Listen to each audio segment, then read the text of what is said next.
Alright, so today we're gonna open up Steam and download Oblivion. I probably shouldn't have that right here, but fuck it. Move that over there. I mean, while we do that, I feel like it might take a minute, so I'm going to put on some YouTube videos.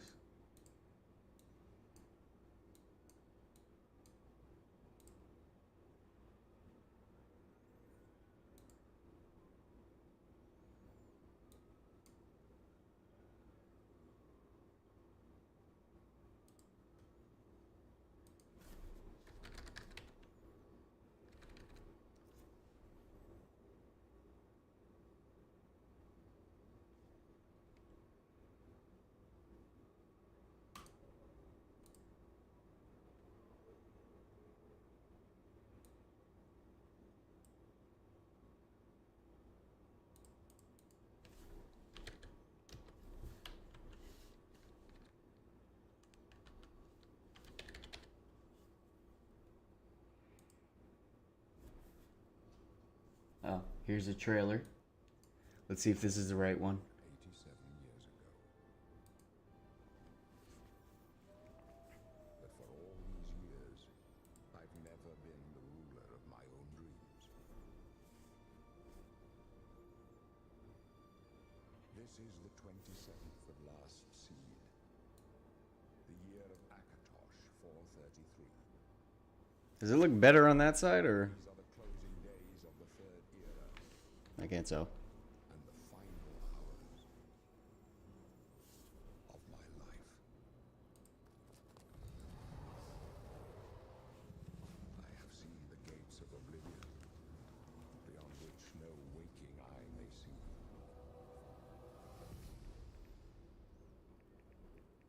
This is only the beginning. Worse is yet to come. It's near.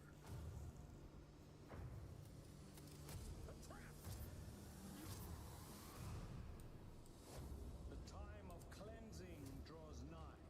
Who now will save us from the coming darkness?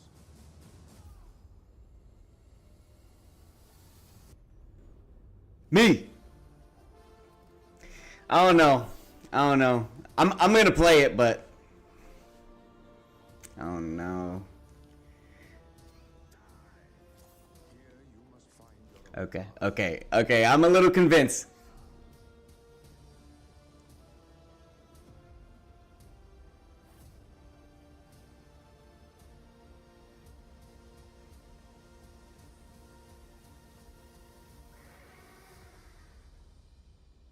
Find him. And close shut the jaws of Oblivion.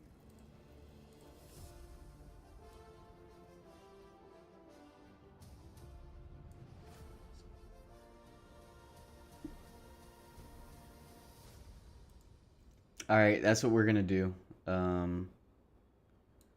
Put this over here. I'm gonna buy it. Remastered Deluxe Edition. What's the difference? And while we wait, I'm going to watch some YouTube videos.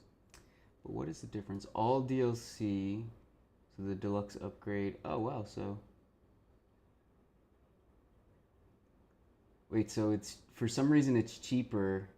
It's cheaper to buy the regular game and then get the deluxe upgrade afterward. Hold up. I don't want to listen to it again. What are we watching in the meantime? Let's see.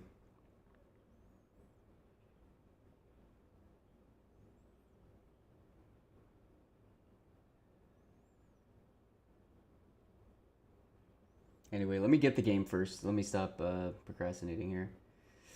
Let's see. Extended look at the Elder Scrolls. Damn, games are expensive, bro. What the fuck?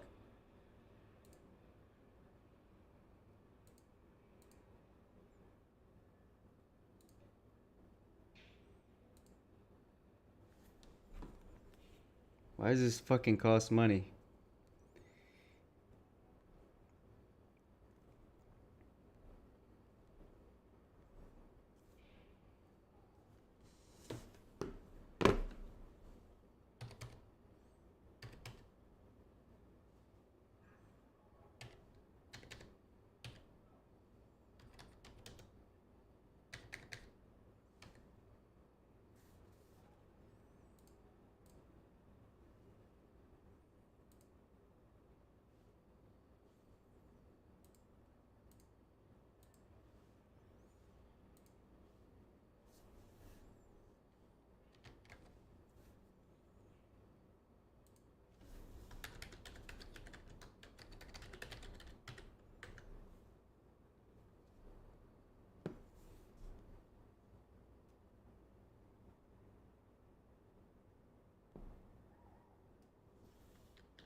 This card is not valid.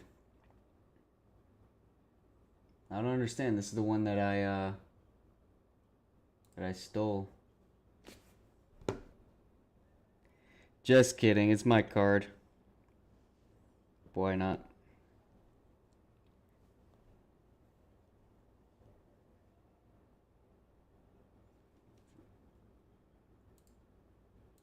Try that. Alright, I'm buying a game. This is a lot of fucking money.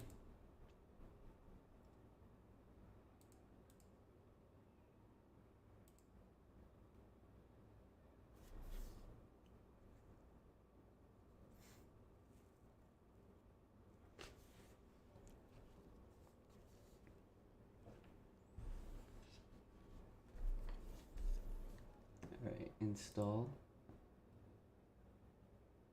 Ooh, they got the soundtrack. Create desktop show. Start menu shortcut. No and no. Install. Whatever.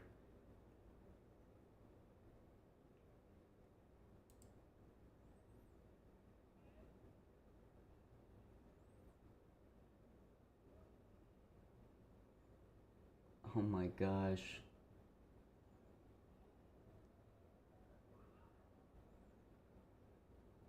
Alright, it's going down quickly, but it says a fucking hour.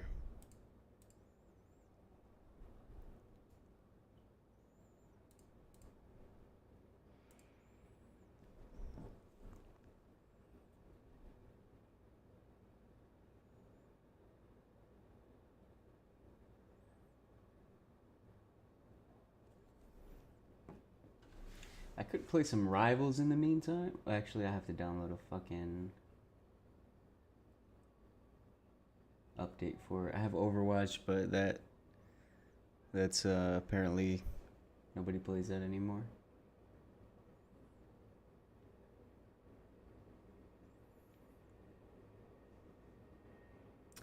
All right, I guess in the meantime, to get in the mood, let's watch a video about Skyrim. Why did everyone love Skyrim?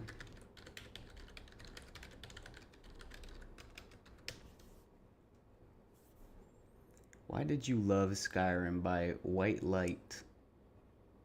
Or why do people love Skyrim? Why do they still play? This one's 8 minutes. This one's 30 fucking minutes. Why Skyrim? Skyrim is one of the most consequential games ever made. It has stayed overwhelmingly popular, and its relief. Its relief. Oh fuck! No, I didn't mean to click it.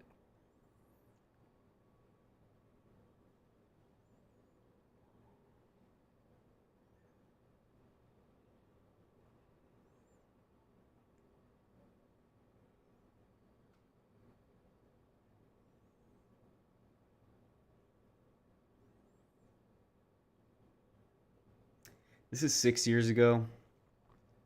36 minutes. What's this one look like? Somebody's bedroom. Oh, wow. Anyway, let's watch this one. Hello everyone and welcome back to the Red Dead Redemption 2 critique. This is a part 2, but you do not have to watch part 1 to follow. Oh, crap. Wait. What? Okay, Mr. Howard, Skyrim it is then.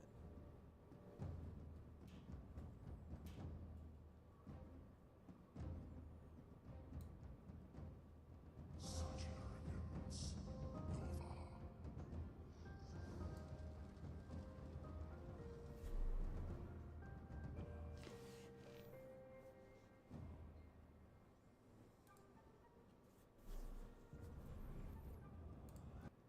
Before we start, now I'm going to talk about Skyrim a little bit myself. So Skyrim, for the young folks who don't know, was that shit.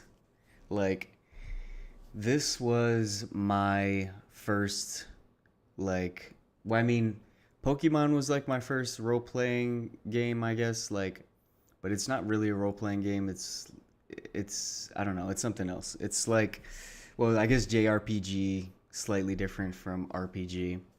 But it also doesn't have much character customization. Skyrim was like the first game that I played where like you had true like full autonomy. You could travel the world without any sort of like training wheels on. There's so many different storylines you could play, um, and it was just it felt so um, like there was so much to do, and it felt like there was so much depth to the game. So it just kept you for so long.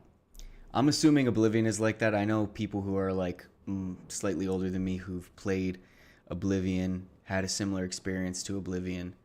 I've never played Oblivion. That's why I was kind of I'm iffy on it. I have a feeling it's going to be fun. I don't want to play it by myself in the dark, so that's hence this right here. So anyway, let's watch this video.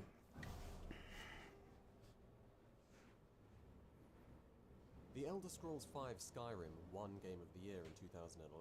It's considered by many to be among the greatest RPGs of all time, and to be the best game Bethesda has ever created. Say that in 2014, it might have meant something. Say that now, wow. Being Bethesda's best doesn't seem to carry much weight anymore. First Fallout 4, then 76.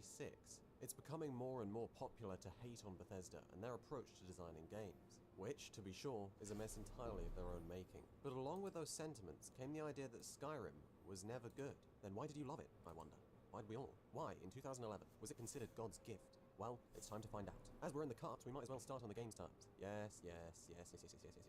Okay, as you crawl out of the spider-infested cave, slap up Winnie the Pooh, and watch Elduin tear through the skies above, you're faced with the world that bore the game's title, Skyrim. You're free, and there's no place you'd rather be. Here we see more than a vista. We see one of the best tutorials for exploration you'll find in games. Through the sights at first, Bleak Falls Barrow is enticing to the player, which might naturally lead into side quests and Riverwood for the main story. And the icons above, which compartmentalize your options. You could go to Riverwood, you could jump straight into dungeon crawling, or head to that weird-looking rock thing. The significant power boost from the standing stones is another example of positive reinforcement for exploration. You explore, you'll grow, and that's how the game introduces the first way to play Skyrim, exploration. So let's start with that. Let's have a look around. What's impressive about Skyrim's visuals is that they're garbage, but they're actually great. That doesn't make any sense. What I'm trying to say is the graphics are atrocious by today's standards. I mean, look at this. My forehead's got a more detailed texture than this road. Fine in 2011, but it aged quickly. PC players could get around that with mods. Bethesda even threw console players a bone with Skyrim Special Edition back in 2016. A remaster that looks significantly better than the original? I know, incredible. Dark Souls. But not 2 years later, it happened again. What is Skyrim Special Edition, even with mods compared to modern games? Graphically, mediocre.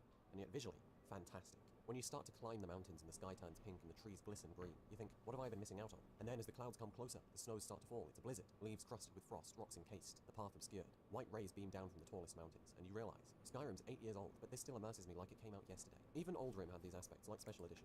Just for some extra context, he said Skyrim he said Skyrim is 8 years old. This was 6 years ago. So Skyrim is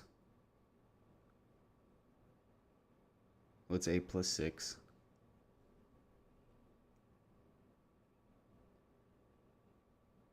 14 years old.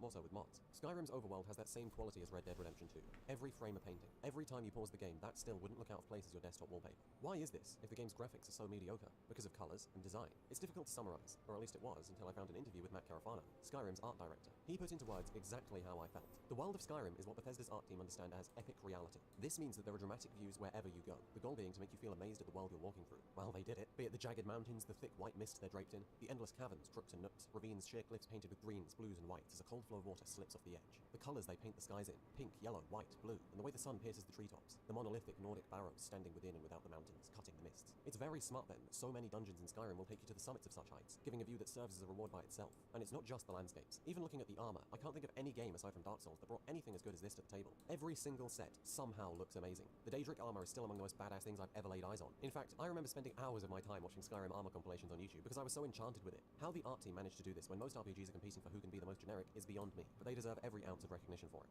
In this way, Skyrim is much like Darksiders 2. Despite the low-run graphical quality, these games will still look good, even when the industry has made photorealism standard. On the other end of the spectrum is Jeremy Soul's music. There's a reason it fits so well. Before the sound director was even involved, Todd Howard was on it with Jeremy, discussing the main theme, which would be used as a flavor piece for the rest of the entire game. And since it was so fantastic, the rest of the score. You can hear those drums in many of the sound effects too. Jeremy would compose individual pieces for many of the locations, like caves and ruins, and he'd split those pieces into woodwinds, drums, etc., send them over to the sound team, who would then very easily edit them into background music. Some of the All right, I want to stop there. Music in video games is such a massive factor that I think people like underestimate. Like the music in Skyrim is so immersive, and a lot of the game, like if you're like really playing it is just you walking through like barren like land. I mean, every now and then you'll get attacked by someone, but like for the most part, it's just you walking through places and like seeing like just the environment, but the music is really what holds your attention. Like you can kind of hear some of the music in the background here. Calmest, most atmospheric. And I do have it on like 2 times speed. Let me actually let's take a moment from this and let's look up some Skyrim music so you can kind of see the vibe that I'm talking about. We're not going to listen to this whole thing, obviously. There's one. Let's see night. Let's just look at night, for example.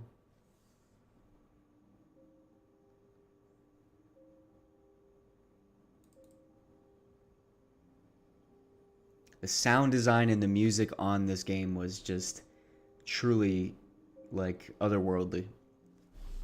It did a great job at separating you from, you know, the world that you're in and immersing you fully in it. Just the sound and music alone. Like you hear the sorry, I'm scratching my underarm, but you hear the bugs, you hear the in the beginning you heard like the whipping of the dragon's wings. You can hear the wind, the trees, and just that piano.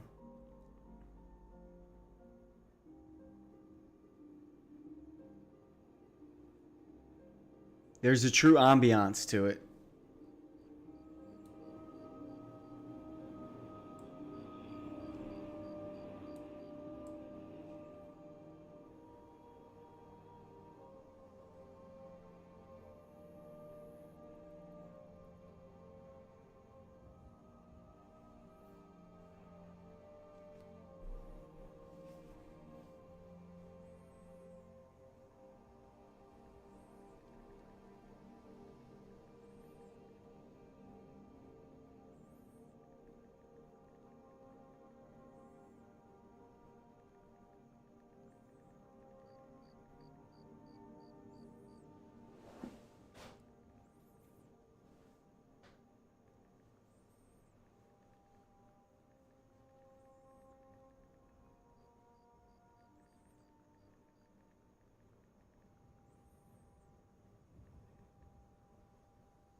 Anyway, I think this is the, you know, kind of proves the point I was making here. I don't, you know, we don't got to listen to the whole thing, but like that's what it's like to just sit idle in the game. And like this guy's legitimately just sitting idle like near I mean in the wilderness of Skyrim.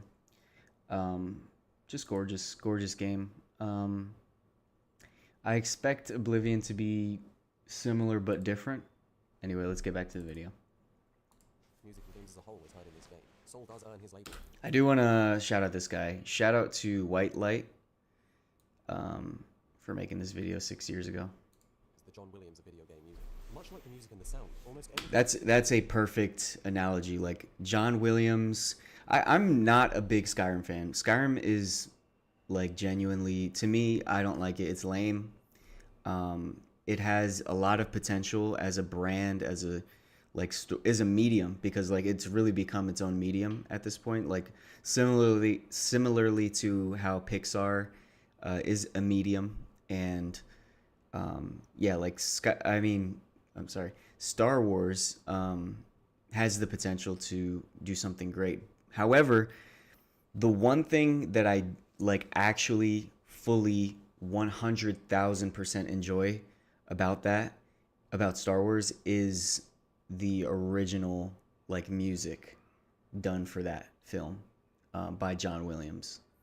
Like that shit is moving. Like even for the older films from the 70s or the prequels that came out in like the 2000s, like the 90s and 2000s, like the Star Wars music really to me carries that entire brand honestly, because like you hear Star Wars music and you automatically recognize what it's from. And this is true for like other movies and good movies. Uh, for example, the score for Jurassic Park, which ironically I think is also done by John Williams. Let's look at some example. I mean, this is totally nothing to do with Skyrim. Let's look at the movies he's done. Yeah, Jurassic Park, Schindler's List, decent movie, kind of relevant. The Indiana Jones movies, it might sound cheesy, it might sound corny, like the music I'm talking about. I mean, in the movies also, but like iconic music done by John Williams. Star Wars, Jaws also has iconic music. Like I could play some and you would recognize it. Superman, Harry Potter, E.T., Home Alone, bro. Are you kidding me? This man made like the best. Like he made the heaters of. Is he still alive? Like this guy is fucking awesome. He's 93 years old. And he's still moving, still living. What a fucking legend, dude. Honestly, one of the best composers of all time. I'm not even kidding. Like, this guy is a legend. Like, if you think about how many people have heard his music, enjoyed his music, can recognize it, any random ass song that he's made, just like if it plays in the background, like, come on, man. John Williams. Shout out to John Williams. That you see appears to share a palette. White, black, grey, brown, with faint greens, blues, and oranges. You'll see that in the UI, the clothes, the buildings, the animals, even the faces themselves. The feeling of Skyrim, then, is conveyed almost constantly. It's a thick, immersive atmosphere that plants you within the world, thereby amplifying the sense of exploration and the narrative elements. A quality Skyrim shares with the more recent Bethesda games is its jank. When it's game-breaking, there's nothing more frustrating. But with patches, they're unlikely. It's much more probable that you'll run into examples of the Todd Howard charm. I mean, honestly, this stuff never ends, but it's a part of the game. Should it be buggy? No. Do Skyrim fans very much enjoy the bugs, though? Yeah. Bethesda really are a lucky bunch. I have seen some incredible bugs in my time, but they certainly don't compare to the things I've heard of. Did you know that the mannequins in Skyrim are alive? They're Nords, retextured and imprisoned in wooden skin, coded to be still forever. But sometimes, the code breaks. If I were them, I'd want revenge. A quality Skyrim has that isn't even remotely shared by the more recent Bethesda games is the sheer amount of care and creativity that went into populating the world. It's hard to find something completely innocent and innocuous. There's always a secret. There's always something interesting to uncover. I entered a crack den once, only to find out it was a front for a vampiric drug operation. What about Ysolda, who's secretly been running a meth business the whole time? Or Rorikstead, who are theorized to be entirely populated by Daedra worshippers. A lot to take in, huh? But they have fertile lands despite the tundra. There are no adult women in town despite 2 recent newborns, which means they both died in childbirth. Yet there's a healer in town. So how's that possible? All the residents have an unusual amount of soul gems. You can find books on the Daedra, and you can ask them about some kind of secret to their harvest, which they promptly deny. Bet you're never going to look at them the same way. When you have such a wealth of interesting locations and you combine that with epic reality, what results is a high density of engaging places to explore and understand. Through that, Skyrim's exploration rarely sees a dull moment. It's permanently engaging. But this presents a problem. Way I see it, there are 2 ways of playing Skyrim, questing and exploring. And I think one of the biggest problems with Skyrim is that the game puts you under the impression that questing is the right way to play. An attitude made concrete by Skyrim's affection for fast travel. For most of my first playthrough, it was all I did. I fast traveled to get around. I never once decided to walk to my destinations and investigate what I came across on the way. Oh, the things I was missing out on. A dwarven ruin that requires traversal via spinning cogs. Ragnval, a labyrinthian, not that one, type Nordic ruin that requires you to find 2 skull keys to unlock the boss. Arkwind Point with its simply jaw-dropping sights. From both a gameplay and presentational aspect, you miss out on a stupid amount of content if you stick to the quests. So then, what causes this problem? Well, apart from fast travel, I believe it's multifaceted. On the one hand, players typically want to feel secure that what they're doing isn't a waste of their time, and so of course they'd want to follow the scripted narrative instead of the inconsistency of their own adventure. And on the other hand, quests in Skyrim are essentially just a series of locations. So why explore 15 random dungeons when you could explore 15 related quests to get narrative experiences and multiple powerful quest rewards alongside it? Is questing actually a more effective route to gain power? Not really, but you'll assume it is, partially because you'll assume exploration is inconsistent. It's on Bethesda for not convincing you otherwise, so you're missing out on a lot if you choose to only quest and rarely explore. But either way, you can become addicted to Skyrim's core gameplay loop, with only slow narrative moments or repetition presenting any risk of boring you. Skyrim's gameplay loop is simple. You go to a location, you fight and loot, both of which progress in scale, and by the end, you're done. To me, the only comparable feeling is found in games built around addiction, like Destiny. Why is that? I believe the answer lies within rewards. Skyrim does rewards right. From level ups to quest rewards, the one thing you'll find common among all rewards is significance. If you've ever played the Deus Ex games, you'll know exactly what I'm talking about. Damn near every single skill point you spend in Human Revolution will create a large and noticeable change in the way you play. Not 10%, not 50%, pretty much 95%. Be it invisibility, hacking levels, X-ray vision, it doesn't matter. With every praxis point you assign, your options throughout the entire game have expanded dramatically. It is not one-off, it is the single best way of creating meaningful skill trees and replayability in these narrative-driven games. And Skyrim attempts something similar. There are some, maybe not useless, but boring. The skills on Skyrim, like the skill trees, like growing this, like this is probably the thing that I spent most of my time like sinking into, growing my character skills. Perks, sure, but they are almost all meaningful. 20% extra damage with a certain type of weapon, perks that increase synergy, the ability to smith more, apply double enchantments, various status effects. It's a long list, but even the least interesting perks you pick are going to end up being noticeable, and that's what matters. There's no 1% games under 50,000 certain conditions like in MMOs. This makes it simple to understand and exciting to level up, which is sadly a rare sight in games with skill trees these days. Level ups come from any form of play. Now let's link it back to the gameplay loop. Rewards here are compounded over the course of the entire dungeon. In your conventional dungeon, you'll accumulate gold, potions, scrolls, soul gems, ingredients, jewels, arrows, likely a skill book or a word of power, and maybe even a weapon or an armor upgrade. Every single one of those has its uses. They're small rewards compounded into a significant gain by the time you finish. It creates a very special feeling when you're looking at every shelf and searching every body for valuables. A continuous, addicting game that satisfies the hoarder within you. Of course, there's also something special about having a reward curve to match your physical progression through the dungeon. Small things like gold and arrows at the start. Loot gets better as you go deeper, until the boss with his 100 gold, enchanted weapon, word wall, and chest. On the other side of the coin, we have quest rewards. The Augma Infinium at the end of Discerning the Transmundane, the Black Book rewards in Apocrypha, all the Daedric artifacts like the Razor of Mehrunes Dagon, the Mace of Molag Bal, Dawnbreaker, maybe even a position of power, or a considerable chunk of coin. If we see the boss in the chest as the reward for completing the dungeon, then similarly, we can see these quest items as a reward for completing a series of dungeons, which is essentially what most quests are. And in the same way, quest rewards being especially powerful matches their position at the end of a quest, and so upholds a similar reward curve as to what we saw within a dungeon. Through doing practically anything, you're making progress somehow. That's special, and another major reason why you loved Skyrim. Thinking about it, rewards aren't the only interesting quality Skyrim shares with intentionally addictive games, because both Skyrim and many in the mobile genre are astoundingly accessible, even to people who don't play games that much. My lovely girlfriend has 9,000 hours in Skyrim. 9,000! And what's interesting about that is that this was basically her first AAA game, certainly her first RPG. So how did Skyrim, what would have been considered, accurate or not, a serious RPG back in 2011, enchant her, someone unfamiliar with most of Skyrim's mechanics? You can attribute a lot of it to the game's visuals. Anyone would be starstruck by sights like these. But I think the root of it is Skyrim's simplicity. There's not a single complex attribute to the entire game, and yet it still manages to hold a remarkable amount of depth. Through this nuanced yet streamlined approach, Skyrim can hold the attention of almost anyone, which I would say is the most successful example of a series progressively appealing to wider audiences I've ever seen in games. Look at how cleanly the UI separates categories. Look how distinct those categories are. You don't need to ask what destruction or restoration does, no matter how experienced with games you are. The clue's in the name. Look at how simple the map is, or how you can equip weapons with the two hands, or the quests, or the navigation, or the interactions with NPCs. One of the most interesting ways Skyrim does this can be found in the skill progression. In Skyrim, the more you do a thing, the more powerful you become at doing that thing. Just like in real life. You don't need outside knowledge to pick that up. The parallels to our own day-to-day lives are right there. And again, through that, anyone, no matter how experienced, can easily choose a playstyle in these very distinct, simple categories and have a satisfactory power progression with it. Couldn't be simpler, but it could be better. There are disadvantages too. As you play, the walls keeping you locked into the playstyle you picked grow stronger. You can't just go from archery to two-handed 100 hours in.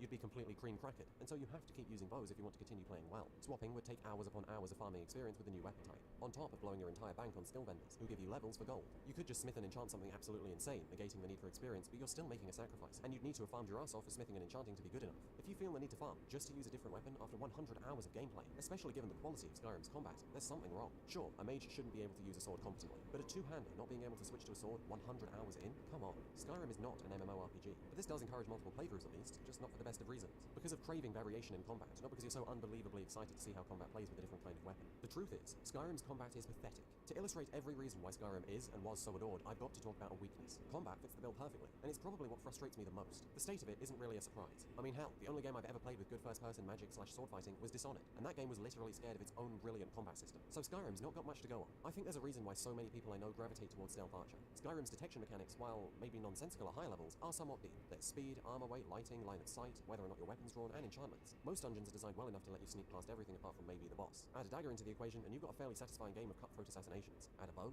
Well, now you're up to something a lot more interesting. Archery in Skyrim is probably my favorite archery system in games. Not that there's much competition. The bows are badass, the kill cams are endlessly satisfying, the arrow actually burrows deep within their targets, which looks amazing, and the ragdoll when you take someone out is incredible. It looks like they've been hit with a shotgun. Throw in the depth by nature of projectile aiming, that being travel time and gravity, and you've got yourself a nice skill ceiling, which allows for a good degree of mastery. My only real issue with archery is how long it takes to ready an arrow, even with the light bows or Zephyr, and the fact that the arrow somehow defies the laws of physics by gravitating upwards before it gravitates downwards. Making short-range headshots requires you to aim well below the head, and headshots don't even deal more damage. What? Why the game shipped with that, I am confused. Still, the overall package is solid. Fair stealth mechanics and satisfying archery. There's a hell of a lot of fun to be had. Every other form of combat in Skyrim, those being melee and magic, don't come close. In the case of melee, you can master backing away at the right time in the enemy's attack animation to ensure you never get hit. You can also learn how best to time heavy attacks and shield bashes for the most useful staggers. That is it. Because the AI will almost never back up, attempting to employ these techniques requires you to be heading backwards at all times, especially when you're taking on a group, because you're also going to want to try and disperse them. This hyper-defensive style of play can get extremely lethargic. And on the more basic enemies, you can shrug off a few hits as long as you've got maybe a few perks and restoration in a ring. The vast majority of melee players just rush, which boils down to spamming attacks on completely unreactive enemies, and maybe blocking once or twice. The most satisfying melee can really get is with kill animations. Even if there was more than positioning and timing staggers to give it some depth, like parries with the shield bash you already have, swinging a sword feels like you're cutting paper with a butter knife. Certainly compared to the vast majority of other games with sword fighting, melee fights are animated like we're playing an MMO. I mean, look at Brawls. Right hook, right hook, right hook, right hook, right hook, right hook, right hook. Ooh, surprising with the left hook. Wii Sports hits the mark better than this. Magic's worse. The only satisfying thing about using magic is conjuring a bound weapon because you don't technically have to use magic. You're just shoving your hand in someone's face. I mean, what is this? Someone needs to provide a written explanation for this monstrosity, because I'm trying to roast someone's bollocks off, not get a palm reading. As you move up into the apprentice and adept spells, you need to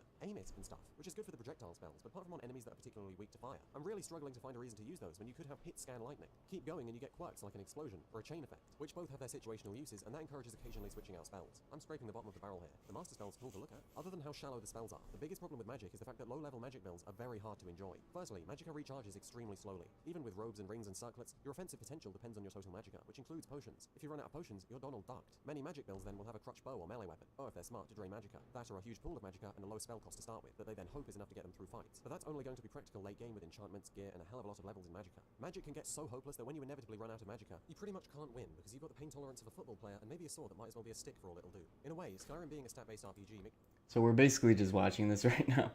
But anyway, like, it's true, the melee on Skyrim was kind of the worst part.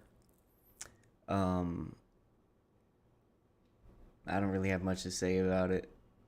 There's like cool kill cams like once you get like to a decently high level. And I think the best part about it was like that I can remember was like the transformations, like and changing up like how the melee works when you transform into like a werewolf, or like you have like vampire powers or some shit, or stuff like that. I think what really kept me interested in that game was the story, and like just the various legs of the story that you can walk down, and how they're all like not really connected, but they work together to create like this grand narrative. That's my favorite part about Skyrim. It's like a depth a good thing. Because everything is so basic, it doesn't really matter how good you are with the actual combat mechanics. You ain't beating a dragon with a wooden sword, unless you exploit it to absolute hell. As such, you can't ever get so good on the higher difficulties that using all the combat performance affecting systems like the level ups, perks, armor and weapon upgrades, enchanting, smithing, potions, scrolls and such would be completely unnecessary. You're going to be interacting with them, beginner or advanced. Whereas in a more deep game, you might get so good that you forego leveling up or upgrading. Is this an excuse for the state of Skyrim's combat? No. Despite the depth of the real-time engagements, depth is technically gained from all those combat performance affecting systems, and you can make decisions to create a successful outcome. As it is with so many RPGs, those decisions are hidden behind menus, so we're largely uninteresting. That doesn't make for particularly satisfying gameplay. But given Skyrim's place as an otherwise highly immersive, visually appealing video game, you'd think they'd put more effort into making the combat at least look fun, feel good. It feels like I'm smacking toy soldiers together. If they don't want to increase the depth, then at least give us an illusion. I say they, but do we really need them? Do we really have to wait until Elder Scrolls 6? Until Fallout 76, Bethesda themselves haven't been a drawback in their games for a very long time. Skyrim isn't infinite, and you can get through mostly everything the game has to offer in a good 200 to 300 hours. That's quests and locations. Sure, Skyrim's a very fun game to replay, but most people who played it and liked it have done so many, many times. Maybe they want to do it again, because it's true. Few, if any, other games have done what Skyrim does best, better. But with the state of the industry now, chances are you're not playing something old. You need something new, fresh experiences to give you a reason to come back. You know what I'm talking about. Mods. A feature we all know and understand. The ability to simply download player-created content and experience it in Bethesda's game. PC players have had this option for years, but with Special Edition, console players can too, right from the main menu. What's so especially magical about this is that the biggest bar between the player and mods is now removed. Being bothered. You'd be shocked at how many people would mod, but don't, because downloading player-created content is either too scary or too bothersome. Now, you just boot up Skyrim, and right from the main menu, you can search up a new quest to download. New armor, new gameplay mechanics. Let me show you. Armor and weapons we already know and understand, but it's incredible how just a simple alteration in the power of certain spells, or a retexture, can make the game so much more entertaining. Thomas the Tank Engine Dragons? Count me in. Discover your new Volvo, right now at Volvo Cars, Fort Washington. Come lease a 2025 Volvo XC40 for $469 per month for 36 months. The search is over. Visit us today at Volvo Cars, Fort Washington. Placing Fusro Dar with ramping up the power, letting me use it on myself. This is a better Just Cause than Just Cause. But you and I know that's not the reason we're modding. We're here to become a heckin' bone mat nut. We're here to fix Skyrim's problems, and to make it more of a game than it already is. All those issues with depth and satisfying combat I had, well now you know why I needed to illustrate them. In any other game, you're stuffed. In this game, download, Ultimate Combat, Wildcat, TK Dodge, and Archery Overhaul. Done. Fixed. It's not great, but it's a hell of a lot better. Depth allowing for combat mastery could make some systems redundant, but I think it's worth it, and you can simply experiment and essentially make your own combat system. Still, we have yet to scratch the surface. What about the passion projects developers have spent years of their lives working on? The quest mods. That's what we're going to focus on now. now. I've picked 3. Project AHO, The Forgotten City, and Falsgar. These 3 present a very good range, each of which will allow me to illustrate a separate point. But the true extent of the quest modding scene is mind-blowing. With that out of the way, let's begin with the biggest. Falsgar is currently the most popular quest mod ever created for Skyrim. Imagine the Dragonborn DLC and make it a little smaller. That's what you can expect from this massive player-created expansion. Sounds good. The intro leaves a surprisingly bad impression. The gate portal texture's bugged, the map not only cuts off at the end, but also looks incredibly low-grade. And by god, the opening is ridiculous. There's this guy, he's supposed to be a guard, and he tells you that a traveller coming through that gate is supposed to signal horrific times to come. So what does he do with you? He says he'll let you go if you help him out on an errand. Like, seriously. I'm not even joking. Thankfully, that doesn't set precedent. What we have is a peaceful land coming under the threat of war. There's a MacGuffin plot device that some dickhead villain wants to get to become immortal and take over all of Falsgar. Very original. But the pacing is actually remarkably good. You start off running a few investigatory errands, and the stakes get higher and higher. Tensions grow more and more. There's confrontations, bonds are built, until the end where you're laying siege in the final battle of a war. It's a great build-up. Characters are archetypal, sure, but they're easy to like. Mission design is good, no slavery, no... Alright, we're talking about mods, which I wanted to get to what his point was, but it's fine. What I'm gonna do now, instead of this, I actually want to know. So, Oblivion quest lines.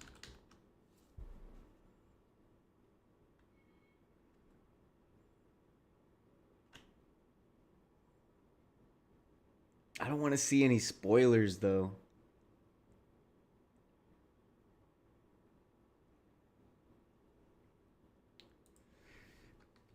Oblivion skill trees.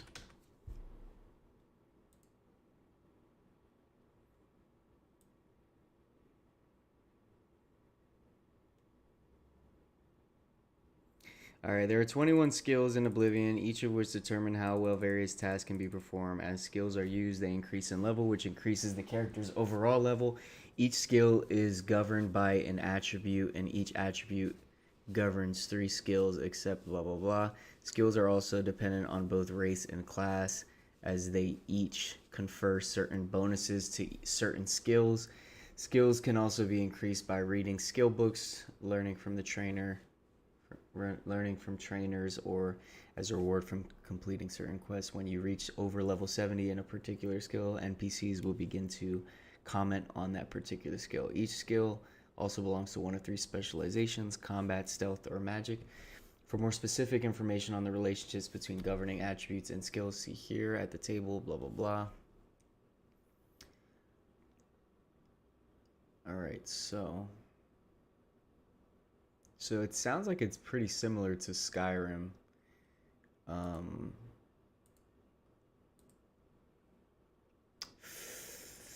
Do I watch this to...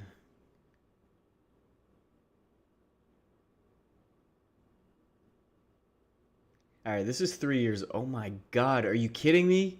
This is fucking 12 hours long. We have 23 minutes. Fuck it. Fuck it.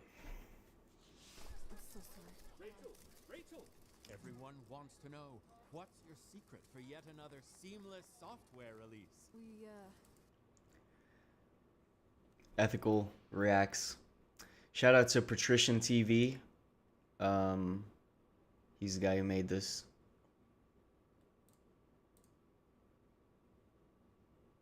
Let's let it play. Actually, while that plays, I'm gonna get something to drink.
Oh shit.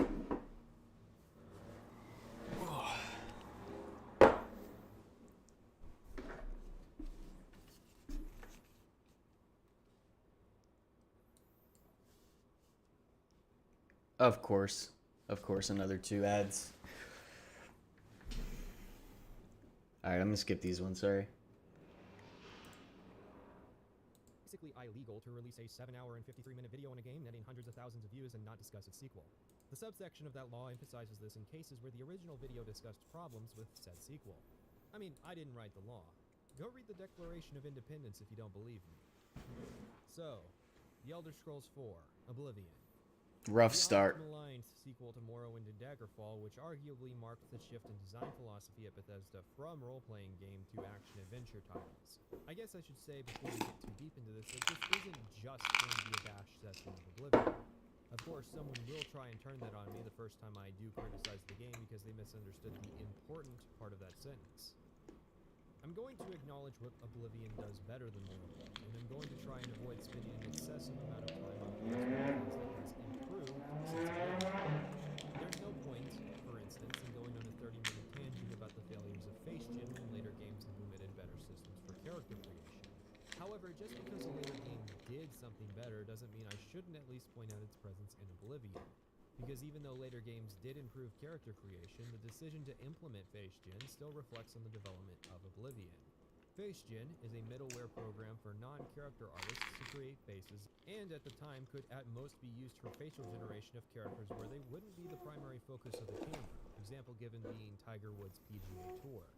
It certainly wasn't meant to create thousands of unique, distinguishable character faces, or for those character faces to be plastered front and center for every single dialogue in the entire game.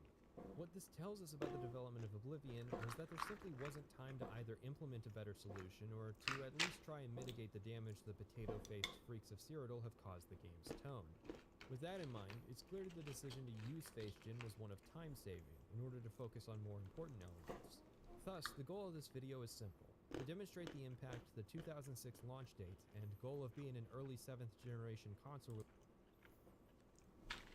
Why do Morrowind videos have to tear down Oblivion so much? It's just like Oblivion was better anyways, and that's proven by how successful it would be. It's amazing how much of a Morrowind superfan and Morrowind super hater I am at the same time. Consider for a moment an alternate reality where you're seeing this video without any possible knowledge of my opinion on Morrowind. If that idea has changed your instinct about what to think I'm going to say in this video, then you should probably reconsider that comment. My goal is not to prove Oblivion is good or bad. There's no point to it. I don't make more money for it. I don't stake my identity on it. My goal is to analyze the series that I love in the interest that a developer, be they at Bethesda or at any studio, can take a piece of my passion and make a better game. Morrowind is a broken, dated game. Just because I like or praise it doesn't imply that I think it's perfection. In fact, I spent 8 hours talking about it. Do you think it was 8 hours of me saying I love Morrowind over and over like a mantra? Super modded playthrough to showcase their work, but that day isn't today. We're talking about Oblivion, the game that was created by Bethesda. Thanks to the UESP, they've cataloged many. Building your online business? Go to Wix.com. You gotta be fucking kidding me. On a single integrated platform. Of the issues that can occur if you don't have the unofficial patch installed, which should be handy in discussing problems I didn't personally experience because of the patch, which are still in the game despite the several official patches that did happen. This is a continuation of our Morrowind character, specifically our character from the main quest. Unfortunately for the narrator, in the mix-up with the East Empire Company means all those crimes committed by Umbra got pinned on him instead. That 300,000 gold bounty translates roughly to an 8-year prison sentence in Tamrielic law, of which he's currently served 6 years since the end of the— I'm so sorry. I'm not watching this fucking video. Patrician TV, I appreciate the dedication. I appreciate the knowledge. And I appreciate the passion.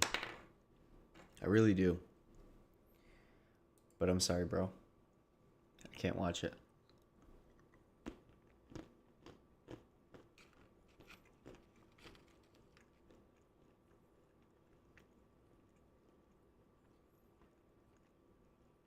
That's an AI image.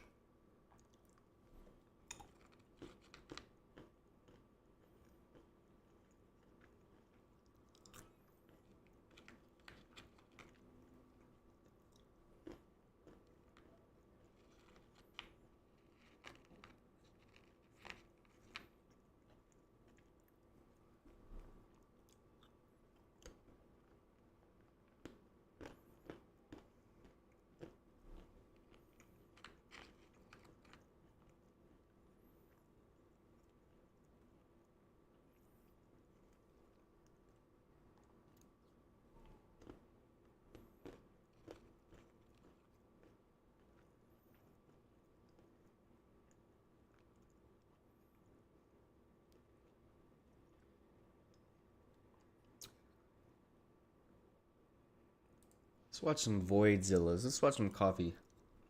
Coffeezilla.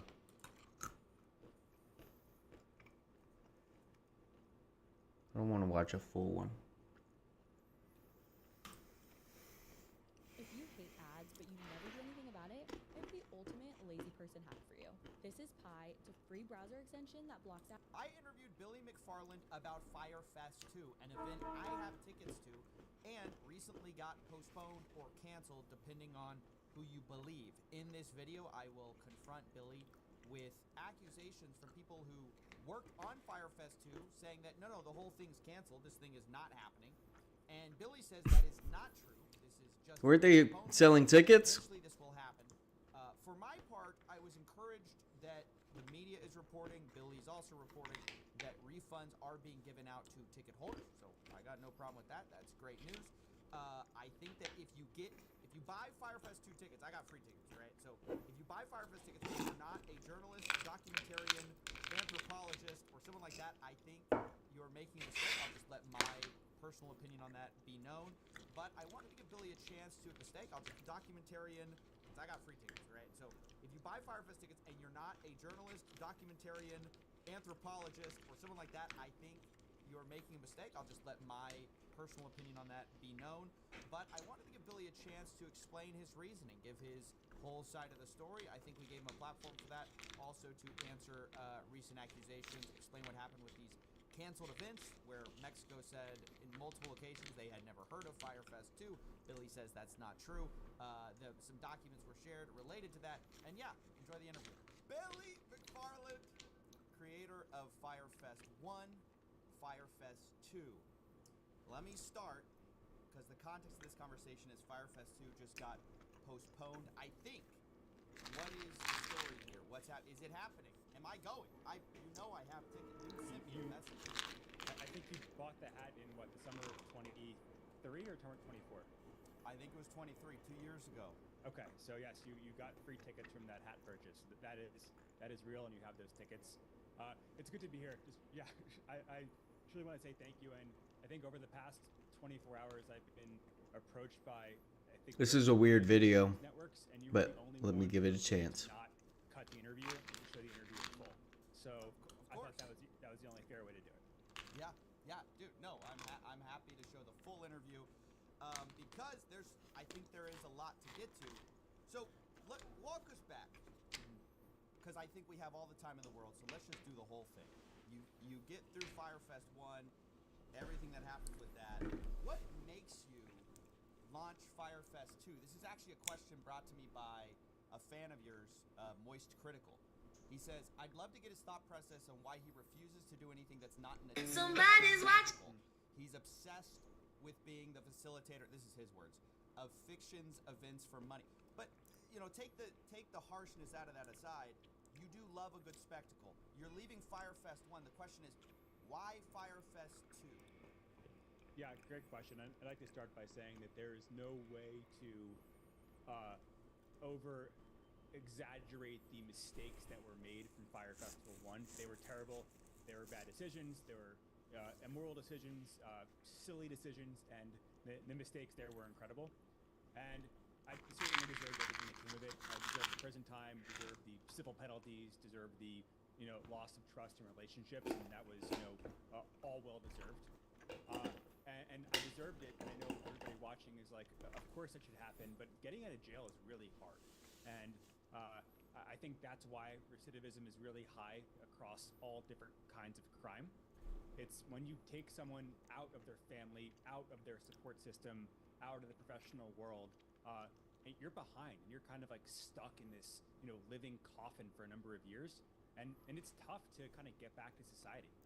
And I was just so desperate to not only pay people back financially, but to prove to a lot of my early, whether it was investors or employees or partners, that I wasn't this asshole who was just trying to, do things wrong. And I truly want to make that up, and I want to pay back the trust. And it took me a while after jail to figure out what that meant. I've tried everything. I literally did a karate combat fight where I fought in the pit to try to pay people back, and it did.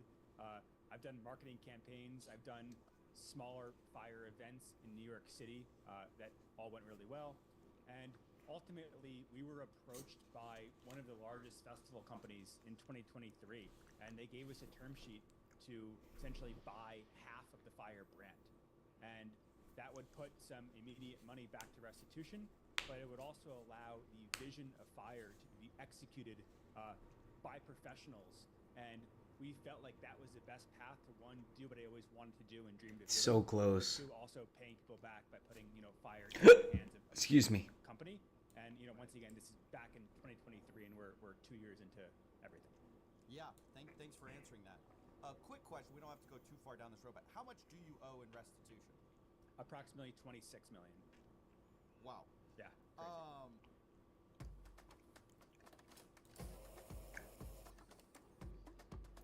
Do it all with Steve. Yeah, how does that even work? So when you get income, is part of it garnished? How does that work? Yeah, it's a pretty fair process.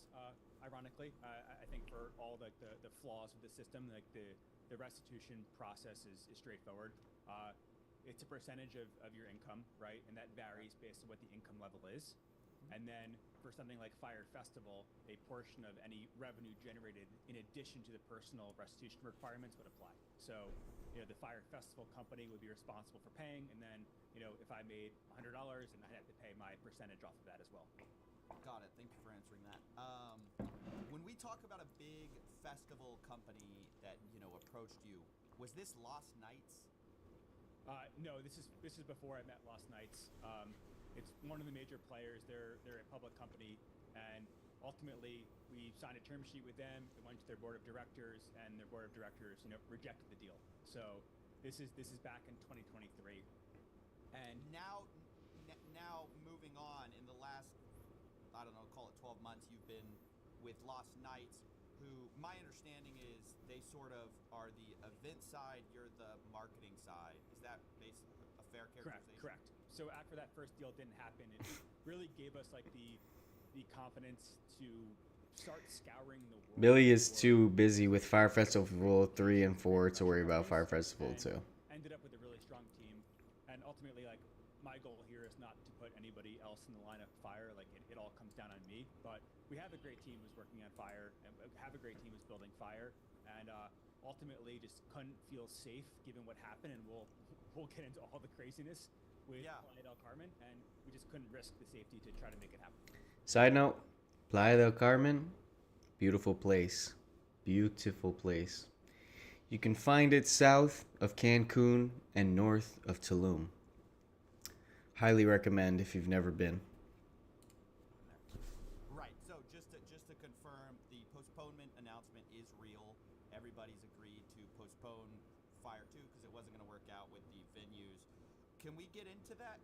Let's get into, like, okay, you're getting ready. Why do you decide to launch when you do?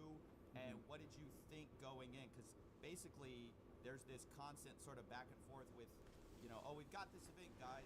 And then some officials there say, well, I've never heard of these guys. And then, they go to Playa del Carmen. Oh, we've got this event thing. And then there's another kind of blow up with the government. What's happening behind the scenes? I think for people watching, you have no idea how crazy it is trying to do business and trying to do an event. Tell us. Yeah, this is your chance. It's wild. Tell us. It's wild, and like we're sharing the receipts, and I'll send you a bunch of documents that I'm not comfortable posting publicly, but hopefully you can speak to and kind of keep the safety of the people involved. So we were approached in September of last year to bring Fire to the Riviera Maya region of Mexico. We started working with the Mexican officials almost immediately, and in December of last year, we were issued a permit, and the Mexican authorities issued a directive to all their different departments to make Fire Festival happen in the municipality of Isla Mujeres. We obviously have this permit, we have this documentation. So with that, we partnered with, go ahead. Just real quick question. How many people are you planning for? 1,800 people. And how many tickets have you sold? We've sold just over 500. Okay, so you're planning for 1,800, you've sold 500. Go ahead. So we were pitched to come to Mexico. We met with the local authorities. The government there asked us to do it in the municipality of Isla Mujeres. They thought, one, it was a good fit for the vision of Fire Festival, but they also clearly wanted tourism, dollars, attention going to that area. So they issued us a directive to their government, they issued us a permit, and we partnered with private venues and hotels on Isla Mujeres.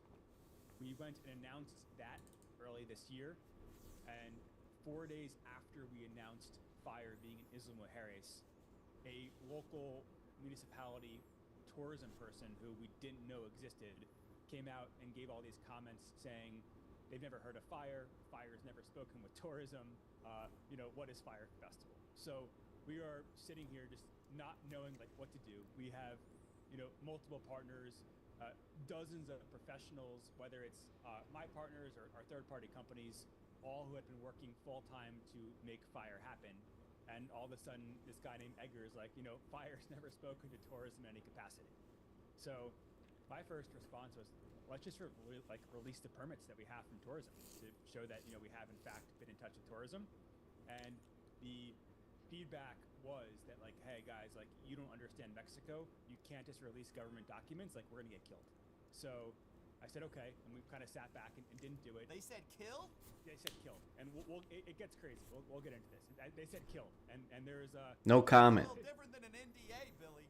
There's history. That's a do not die. Do not die policy. So I'm like, fuck. Like, I love these partners. They're busting their ass, and they're like, don't release this documentation. Like, our lives will be in danger. So we said, okay. I released kind of this like pathetic Instagram video where I'm like, guys, I have venues, I have hotels. Like, I promise they know about us, but can't really. And everyone's thinking. You know what everyone's thinking in their head, right? That I'm full of shit, right? That doesn't exist. So I get it, right? So it's like I'm here, like, hey guys, I promise I have this, but I can't really show you that I have permits. So I do this video, and the day I do that video, the government of Playa del Carmen, which is a different municipality in the same Riviera Maya region of Mexico, reached out, and they're basically like, we know what Isla Mujeres is saying is BS. We would love to have you guys in Playa. They were going through a rebrand, so. Do they know who you are? Because one thing I would wonder when I saw these releases, I was like, maybe they just found out like the Fire Fest and they just didn't want to be associated. But it sounds like they knew who you. Did they know? They saw the video from my personal Instagram. Yes, they know what Fire is, and we've had got it. dozens of hours of meetings with them right before we went live. Right. So they reached out to us saying, we see what's happening in Isla Mujeres. We see the media attention they're getting. We know their statements are BS. We want you guys in Playa. We are in the process of renaming the municipality from Solidaridad to Playa del Carmen, which is basically like the area of which Playa del Carmen, the city, is in.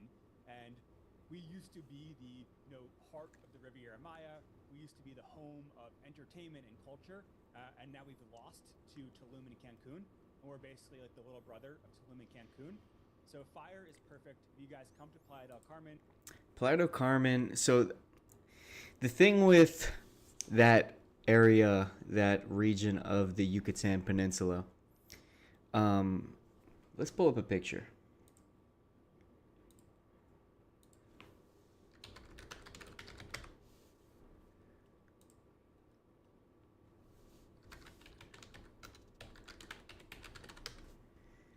So this is Playa del Carmen. This is Cozumel. You likely have heard of Cozumel. So the issue with Playa del Carmen is that it sits between like this trifecta of places. That this is a major hub because this is where all of the or where the what's it called is the international airport. Cozumel is a very famous island, and Tulum has recently started becoming a tourist. I don't want to say recently because I don't know the history of the city of Tulum, but it's I think seen a recent resurgence because when I went, this whole region here, I believe this region, was being like renovated. Actually, here. So this whole region here has tons of renovations going on, tons of new real estate, tons of, hotels that are absolutely gorgeous. Like, not only along the strip is amazing if you do go to Tulum. I actually have a beautiful picture here during the morning. I took a sunrise picture and video. But this whole region is undergoing like tons of renovations. And from my understanding, Tulum is seeing a resurgence or a surge of tourist dollars coming in. Also, Cenote de los Ojos, beautiful, beautiful place. Don't go there if you're gonna be littering and shit, but if you love Mother Nature, if you're gonna take care of her, I highly recommend. There's tons of other places if you want to talk about Tulum or really anywhere in this region here. I'm always down to talk about this region. But let's get back here. So yeah, the issue with Playa del Carmen is it's not necessarily like the little brother of the region, but you've got Cancun with the international airport. You've got Tulum that's become sort of like the New Jersey of this area in the sense that like a lot of people know about Tulum and a lot of people come to Tulum.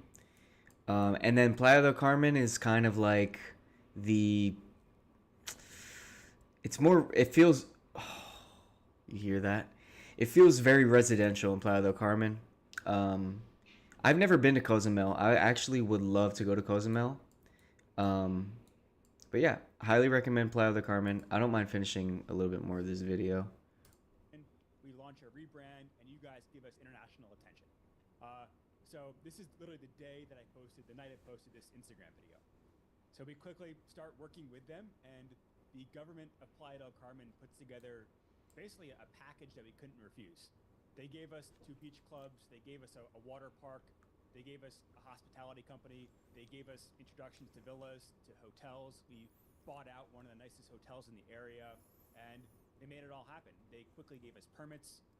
We have signed permits from the Secretary General, the Secretary of Tourism, Secretary of Environment, like you name it, right? Like they went hard.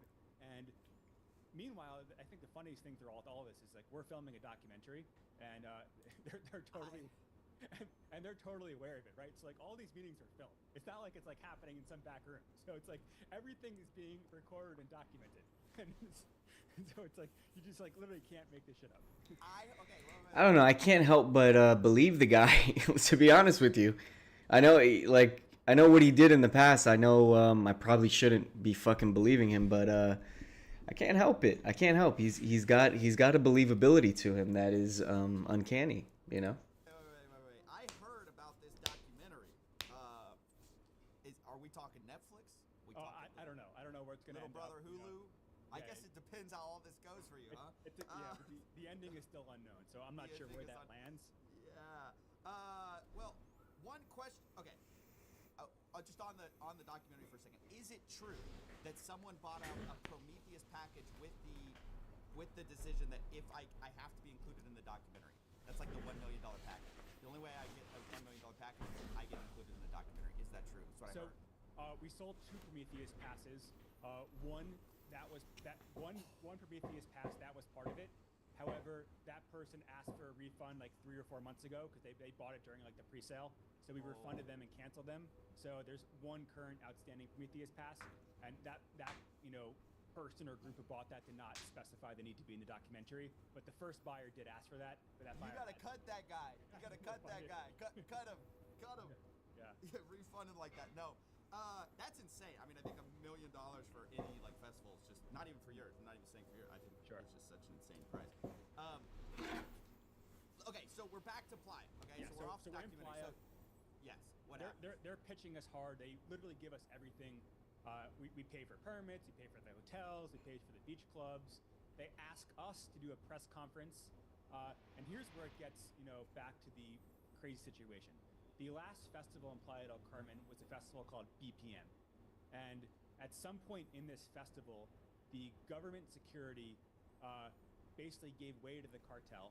The cartel came in and killed the festival organizers on stage at the festival. Whoa! What? And the last festival in Playa del Carmen was a festival called BPM. And at some point in this festival, the government security basically gave way to the cartel. The cartel came in and killed the festival organizers on stage at the festival. So and that was the last time a festival was in Playa del Carmen. Obviously, our first response when they called, and the first response of our partners was, guys, like, what about BPM? And they assured us. That's their fire festival. That's their fire festival. Yeah, and dude. They're like assuring us that Coffee does not give a fuck anymore. Administration, and they went as far to say that in order to prove to you guys that this will be safe, let's do a press conference and let's have our Secretary of Security be at the press conference with you guys.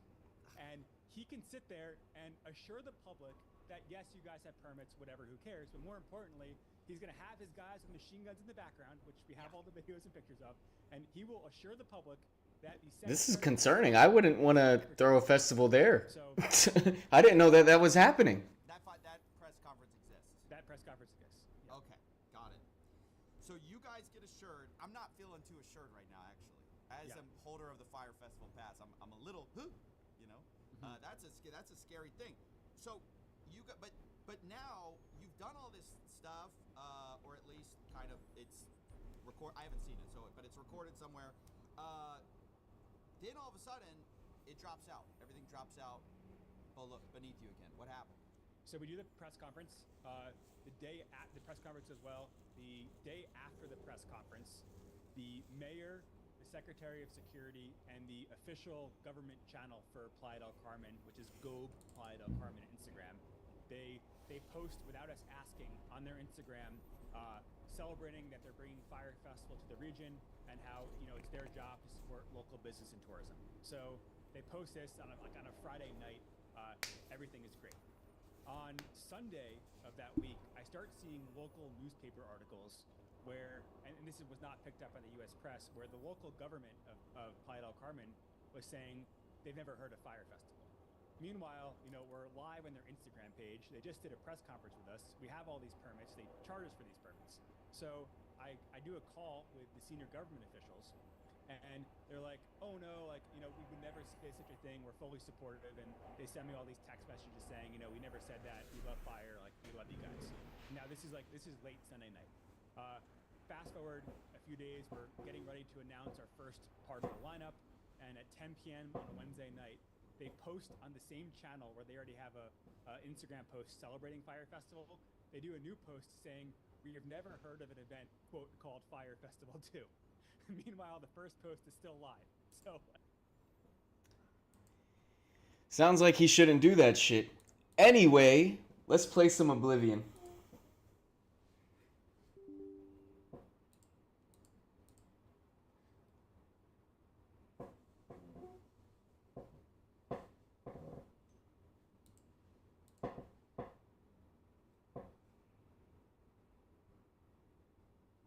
Damn, I should have fucking kept it open.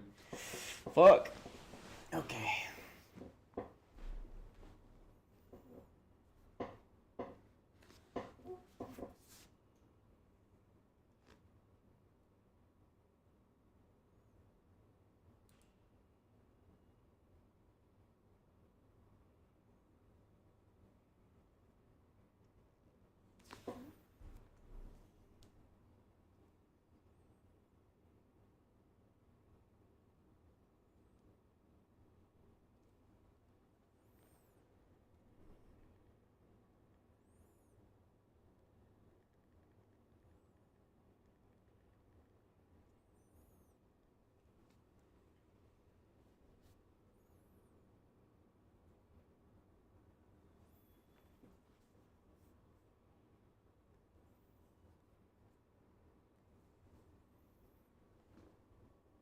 Just trying to get a post on.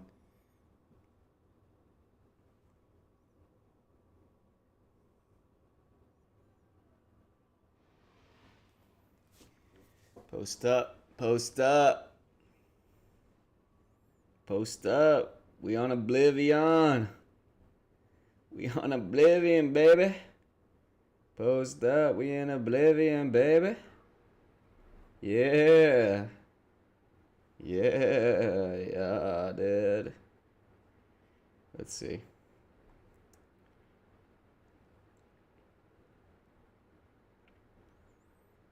Yeah, bro. Fuck yeah, dude. It's fucking righteous, dude.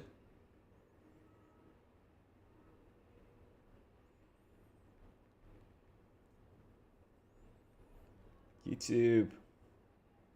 What's up, YouTube? Let's fucking play some Oblivion, YouTube. God damn. Why does my camera always do that? I wonder if there's a way to get it to stop, like, going blurry like that.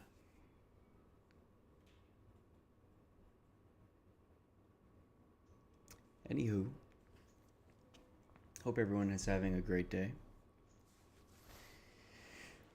Let's get this shit started. Let's get this shit rolling. Let's fucking go, bro.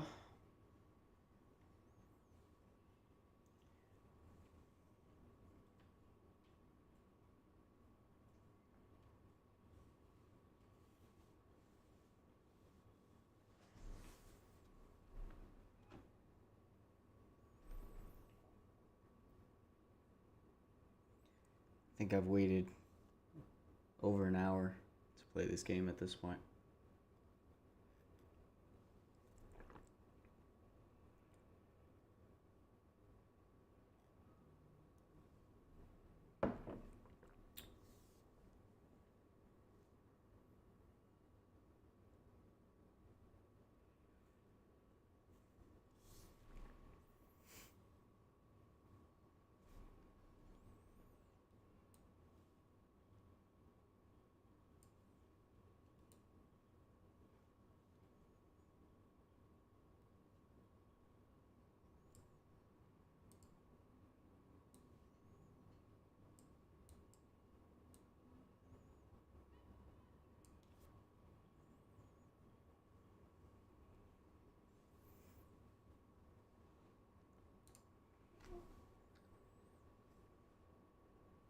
All right. It's starting.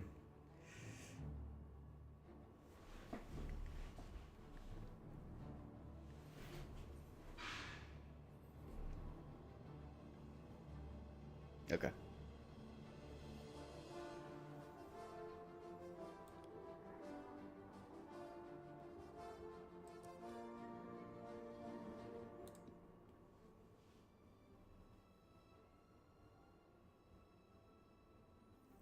Let's fucking go. All right, so turn the volume up, subtitles on.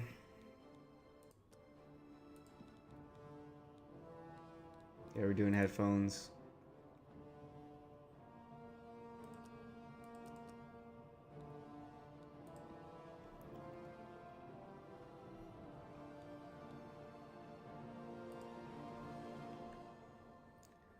Let's turn it down a little bit.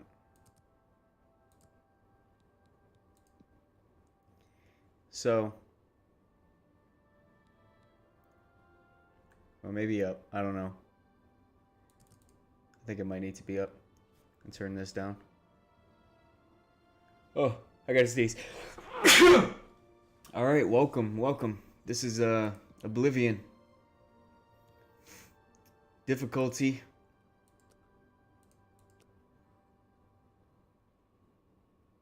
Fuck it. Let's go master. I never played this game before. We don't got no vibration.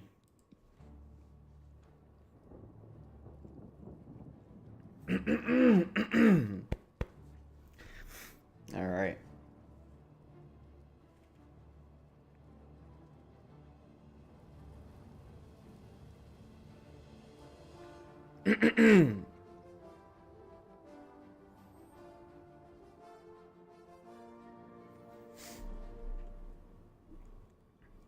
All right. We're playing Oblivion.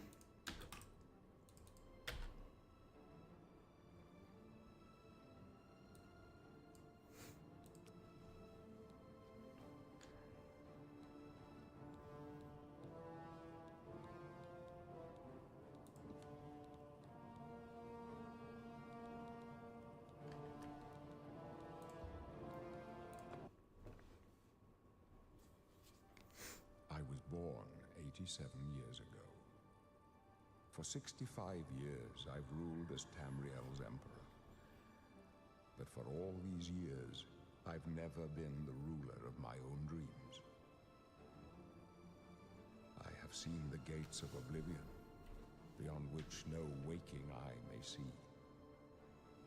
Behold, in darkness, a doom sweeps the land.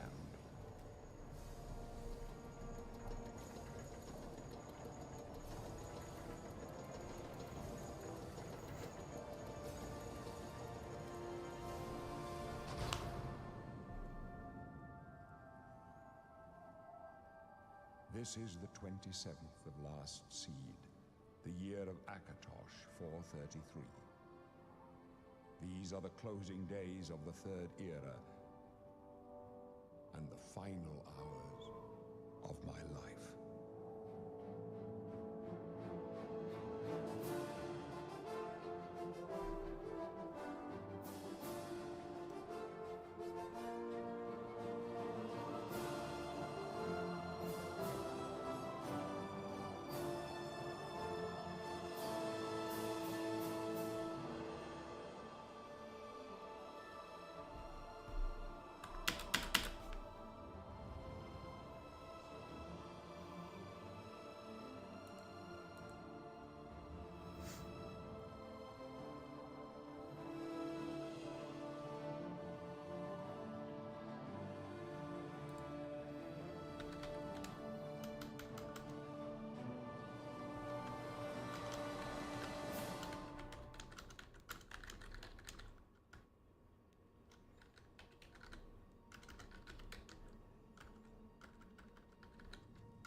All right. So we have to pick a race.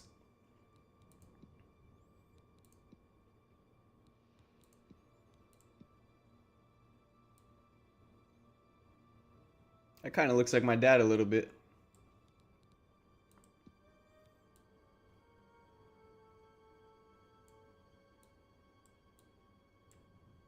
What's this one?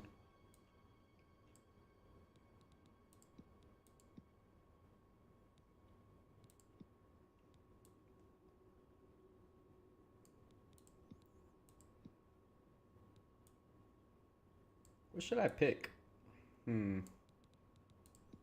Should I make a normal looking person?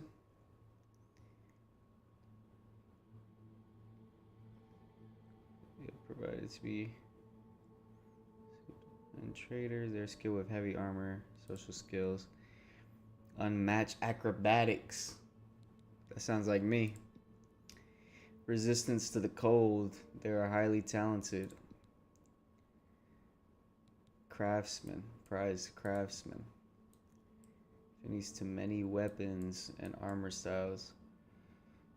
True resistance. What does this do?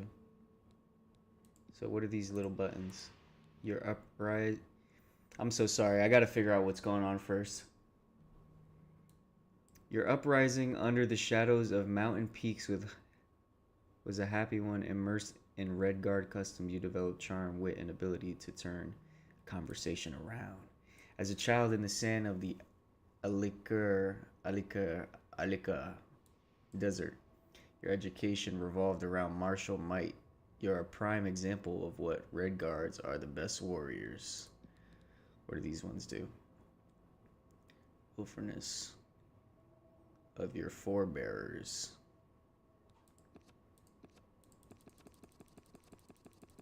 Oh, that's weird.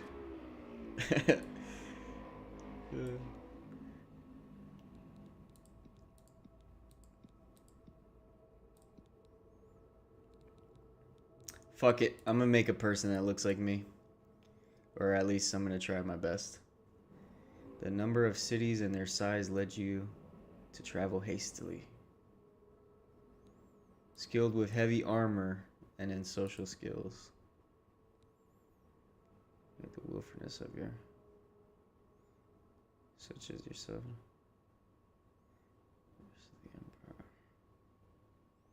I have a feeling this stuff is like gonna affect how fast certain skills grow. That's why I'm trying to read it.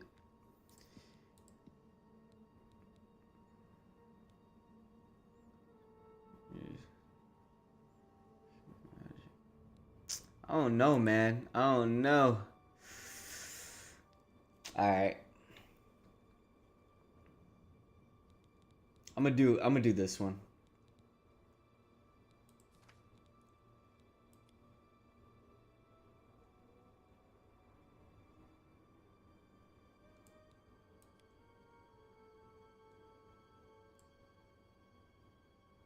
Does that look like me? That skin tone? I don't know. Oh.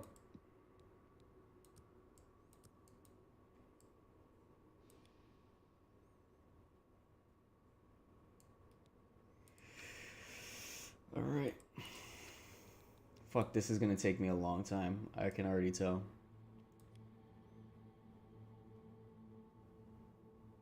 Always surprised. I think that's more like me.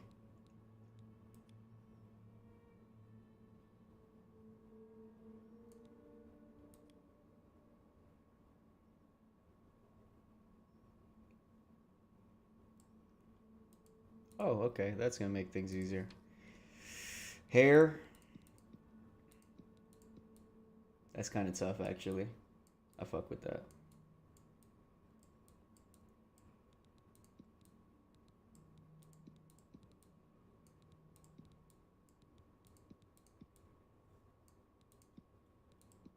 I kind of fuck with this one, not gonna lie. I kind of fuck with this one. This one's kind of funny. Boy really does need a helmet.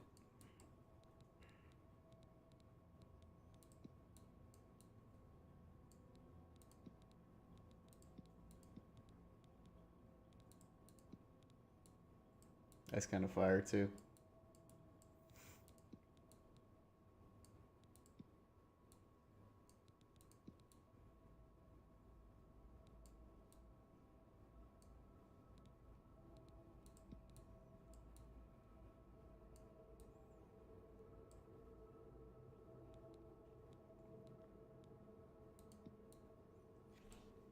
Damn, I kind of need some input here.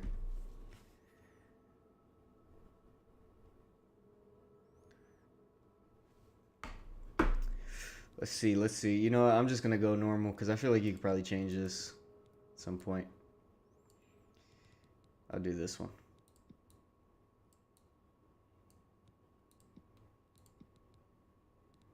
Nah, I gotta make an ugly one. Alright, I'm gonna make an ugly guy.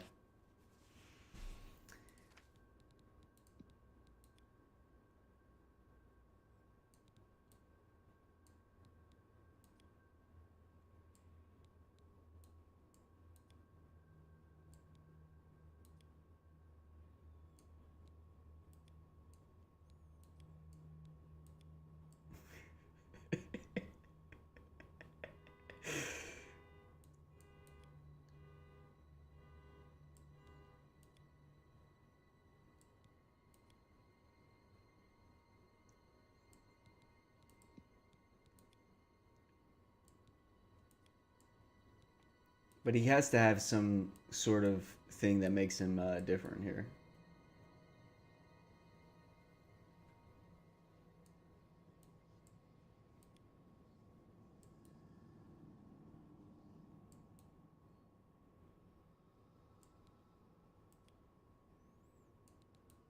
I don't know. That's kind of that's unrealistic. It's unbelievable. It's got to be a little bit more believable. Where do I go for his cheeks again? I think we need like...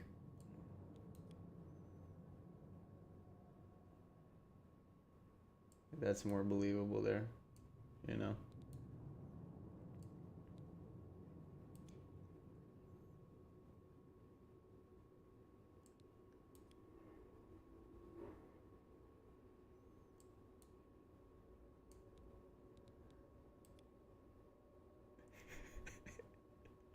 Yeah, that one's tough. This is tough right here. Alright, alright. We're getting somewhere. We're getting somewhere for sure. His side profile looking like. He's got to have a nice chin, you know? No, I think that's appropriate. Those are appropriate. Yeah, that's what I'm looking for. No, we need that. I like this one because it kind of like hooks out like that. But this one adds weight to it, you know? I think somewhere in the middle works, like right there. Oh, this is a front view thing. There you go. Yeah. That looks nice. The eyes. Yeah.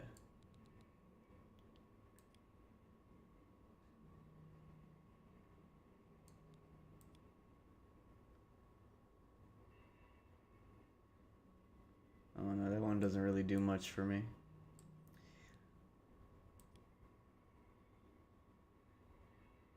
I like the ones that are farther apart because I feel like that makes him look like he's, you know, ready for combat.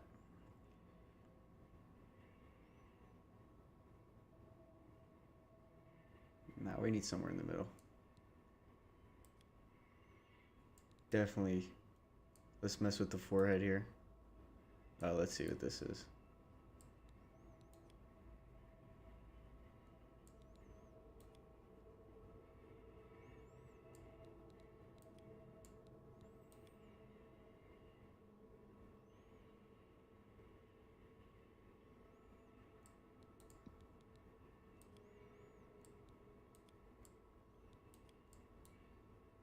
Yeah, we need a big forehead like that. A little bit more realistic. There we go. That's realistic. How's that looking?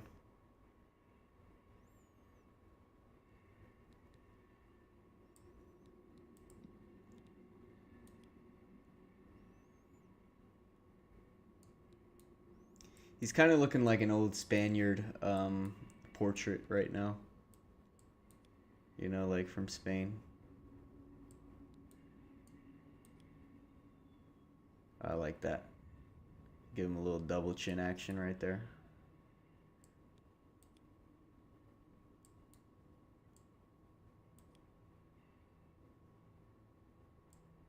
Yeah, I fuck with that. His face is really rounded out here. Let's see, mouth.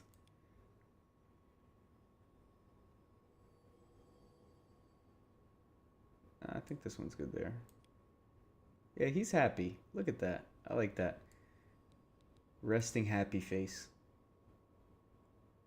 Yeah, he's a good, happy guy. There you go.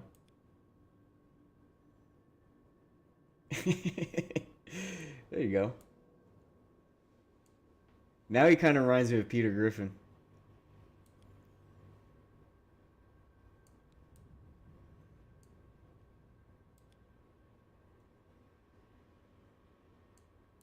You get those voluptuous lips.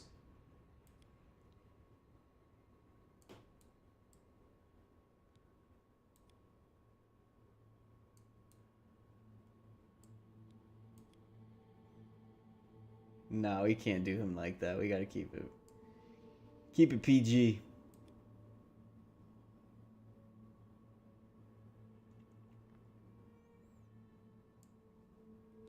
How's he looking? How's he looking? I don't know.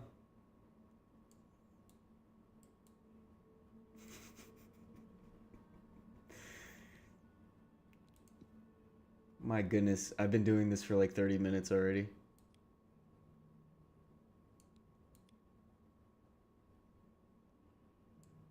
I wonder if you can change the appearance at some point because he's... I don't know, maybe I shouldn't.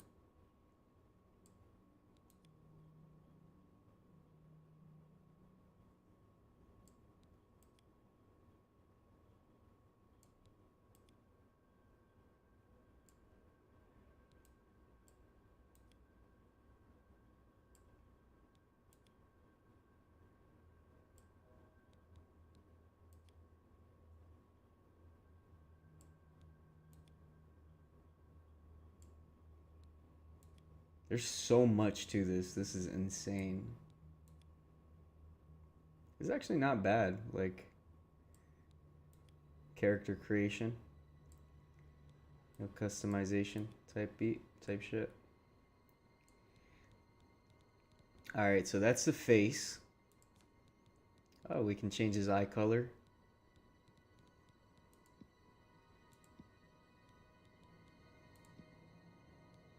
Nah, he needs normal eyes.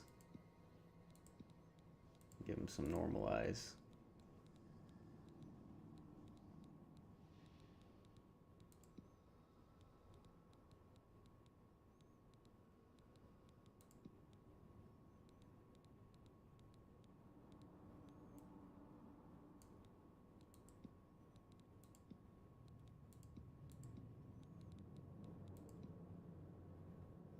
That works.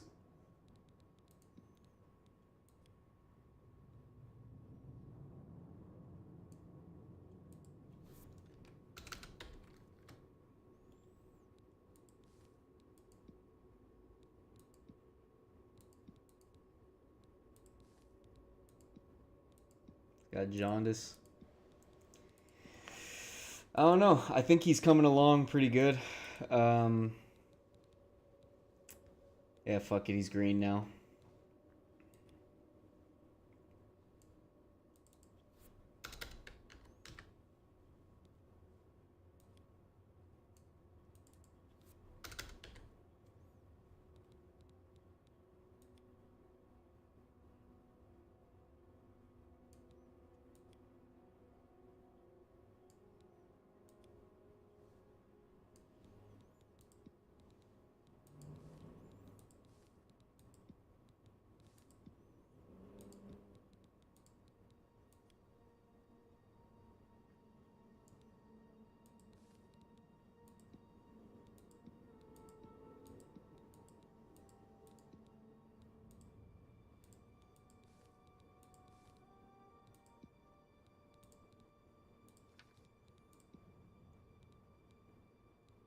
Okay, I'm okay with this hairstyle now. Now that we switch it up a little bit.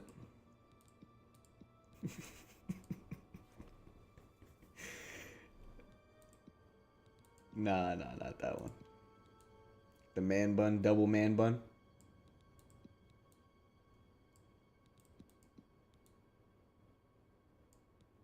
Double man bun's kind of fire on him. Is that his like head coming through the hair right there? Not the Lord Farquaad. That kind of looks like somebody I know. I like the chrome dome just out like that one. Like that one's kind of tough. I don't know, man. There's a lot of good options here. I think the most comical is the double man bun. So I think that's the one I'm going with. But this one's also kind of hilarious. So, yeah, let's... Chrome dome. It's kind of sick. Oh, there you go. You get the best of both worlds. Yeah, I'm going with that one.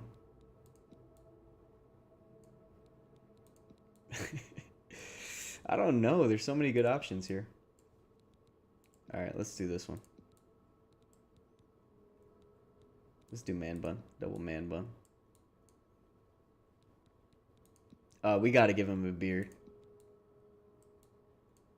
Nah, that kind of takes away from his chin, though. I think something like that kind of works.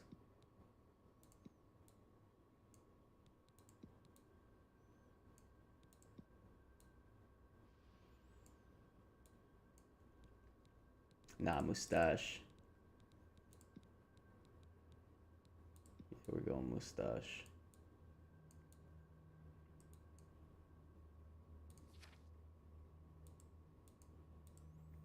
Shrewd lit diplomat and traitor. Proficient with heavy armor. Augmented willpower. Jerry.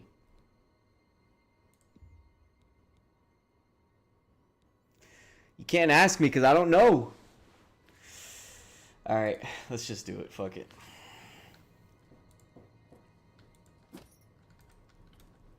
All right. Yeah. Oh, look. An Imperial in the Imperial prison. I guess they don't play favorites, huh? Your own kinsmen think you're a piece of human trash. House, I bet the guards give you special treatment before the end. Oh, that's right. You're going to die in here, Imperial. You're going to die. Imperial criminal scum like This fucking guy. Shut up. a bad name, you see. You're an embarrassment. Best if you just disappear. Hey, you hear that? The guards are coming. For you. We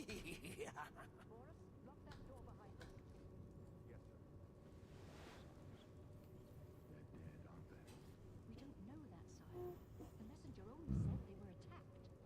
No, they're dead. I know it. Oh, I'm gonna turn the light off. This cell is supposed to be off limits. Usual mix-up with the watch.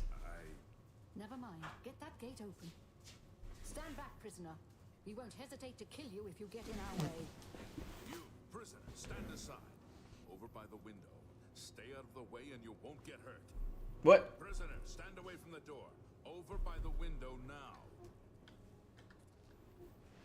Prisoner, get over by the window. Bro, I am. No sign of pursuit, sir. Stay put, Good. prisoner. Let's go. We're not out of this yet. You. I've seen you. Let me see your face. You are the one from my dreams. Then the stars were right. This is the day. Gods give me strength. Assassins attacked my sons, and I am next. My blades are leading me out of the city along a secret escape route. By chance, the entrance to that escape route leads through your cell. I mean, it makes sense that I'm the one from his dreams, because how could you fucking tell otherwise? Alright. Why am I in jail? Gods have placed you here so that we may meet. As for what you have done, it does not matter. That is not what you... I didn't do shit, man. Free me, man. I didn't do shit. Who are you? I am your emperor, Uriel Septim. By the grace of the gods, I serve Tamriel as her ruler. You are a citizen of Tamriel, and you too shall serve her in your own way. I go my own way. We all. But what path can be avoided whose end is fixed by the almighty gods? Please, sire, we must keep moving. My bad. My fucking camera. Better not close this one. There's no way to open it. I don't know why it's doing that. Don't try anything. I'm watching you. Looks like this is your lucky day. Just stay out of our way. My bad. Hold up. I'm trying to fix this camera.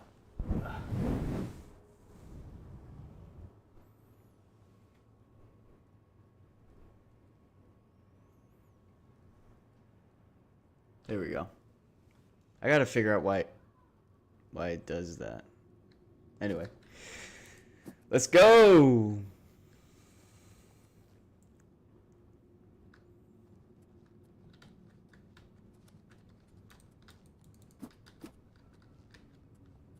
Alright, so this is your, okay, shortcuts. T is to wait.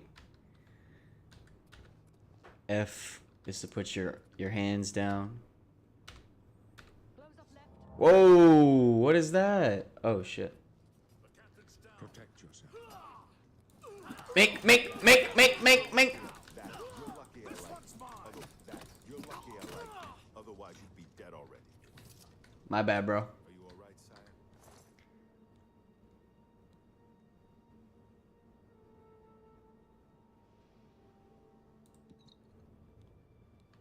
I don't need that. I don't need that. Alright, I don't need none of that. Oh, I could take... Oh, they killed her.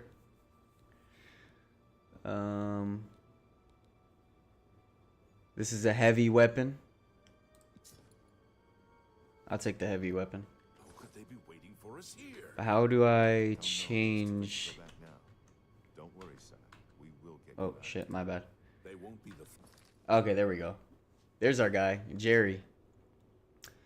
All right, inventory. Yeah. First to underestimate the blades. I'll take point. Let's There we move. go.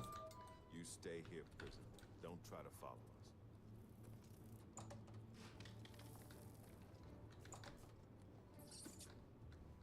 Oh!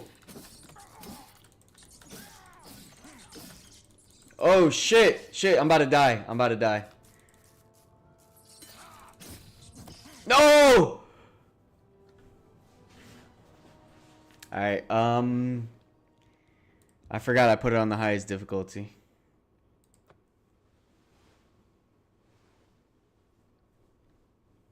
Please, sire, we must keep moving.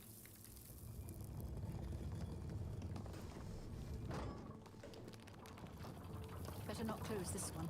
There's no way to open it from the other side. Don't try anything. I'm watching.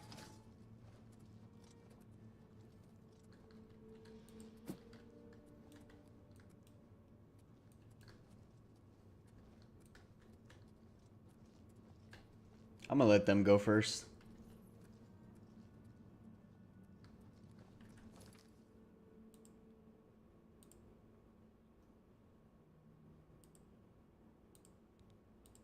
This doesn't concern. Looks like this is your lucky day. Just stay out of our way. Did I get that? Okay. That's shift.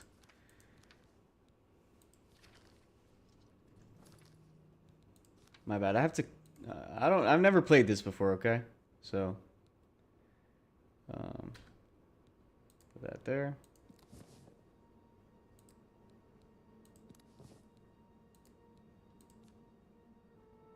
I don't know what that is, but I'm gonna put that there.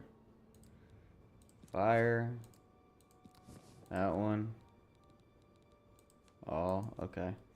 And then inventory. What do we got? We got.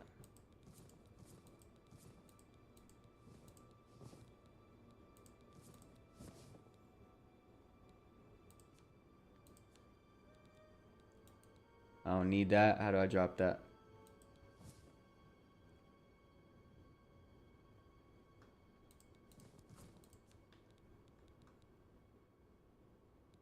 Yeah, we don't need none of that. We don't need none of that. We just need these pants. You're lucky I like you. Otherwise, you'd be dead already. That's not Close up left. smart. Protect the Alright, but how do I use the magic? The captain's down. Protect yourself. Do your worst. You can do.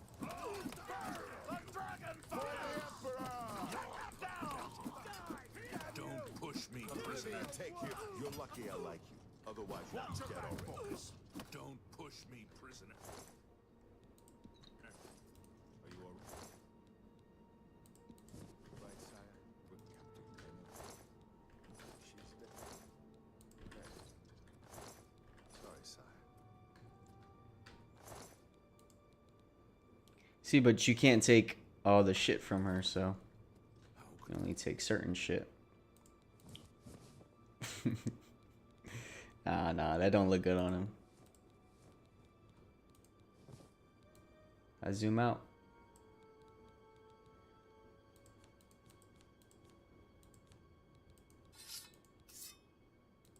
You only have one at a time. So I'm gonna use that one. There you go. Could they be waiting for us here? Don't know, but it's too late to go back now. Don't worry, sire.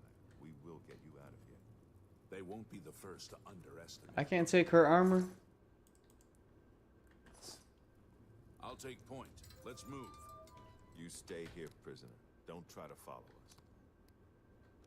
So what is that? How do I use that?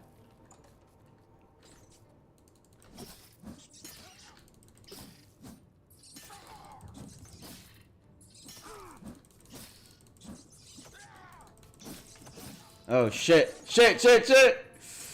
No. Oh my gosh, bro.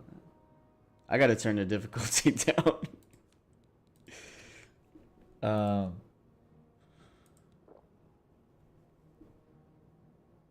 But how do I use my magic though? Because I feel like, oh fuck.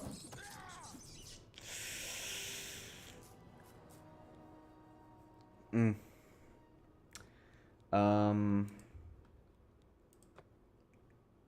All right. This doesn't Looks like this concern is your you. luck.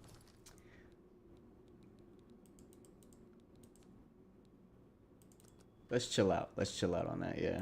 Prisoner. Just stay out of But our how do you use that shit though? What am I doing?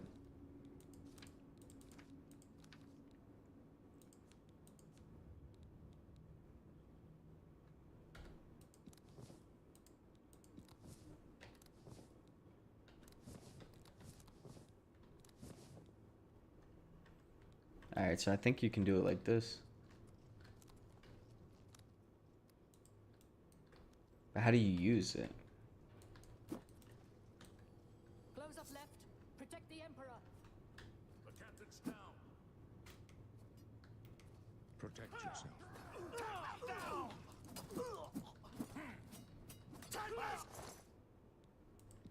To the dragons.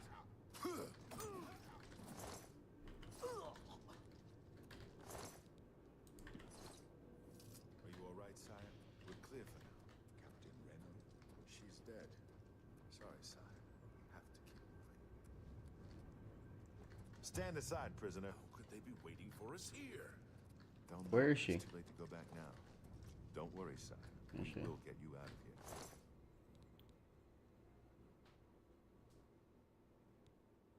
Fuck it. Let's take everything. They won't be the first to there's un- trouble.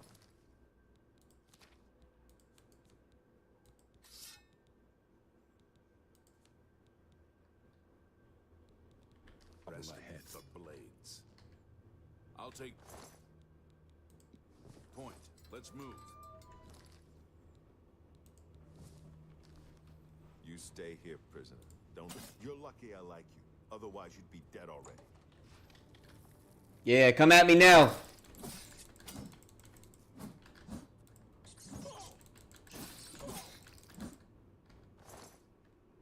Nah, we don't want no rat meat. I guess we gotta go through here.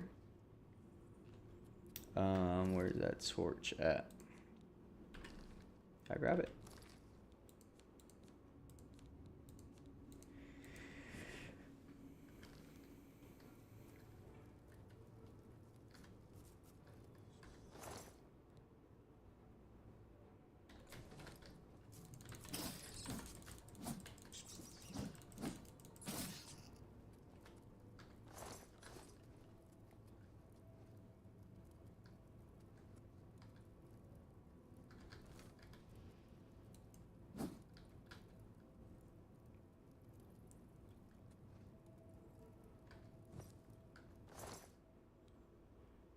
Okay, we got some clothes.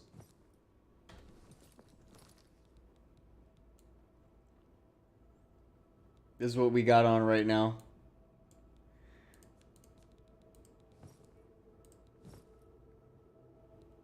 Got no pants.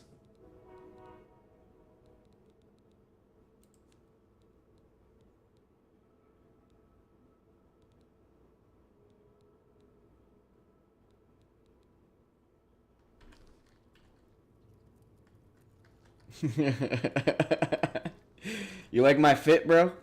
Rate my fit.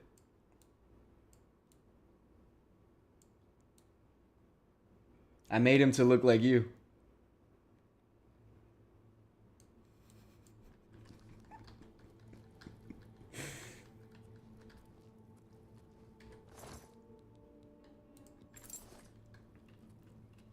Let me see.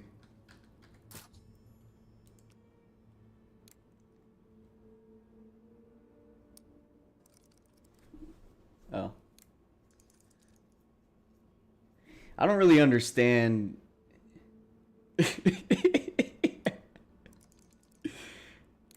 Oh, I broke it. It says auto attempt. I'm just let it do it. All right, give me that.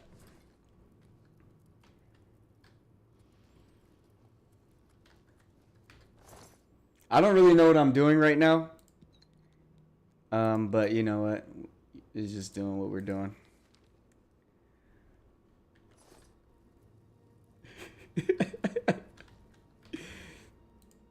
Yeah, this is actually this is Oblivion. So it's like a Skyrim prequel that they turned into a sequel and they like redid it.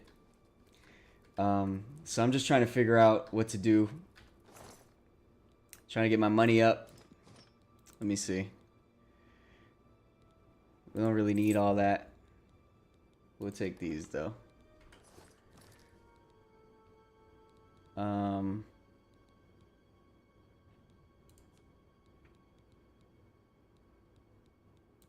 There we go. We got some clothes now. Got some pants. You know, just casual shit.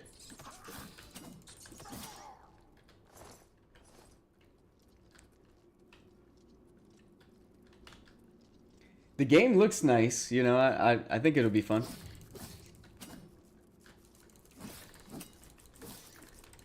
Oh shit, a zombie.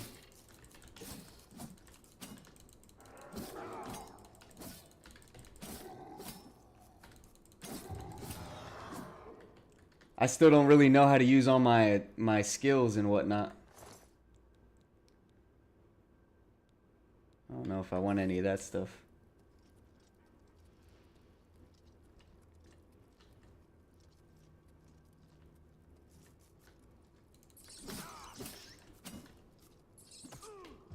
Shit.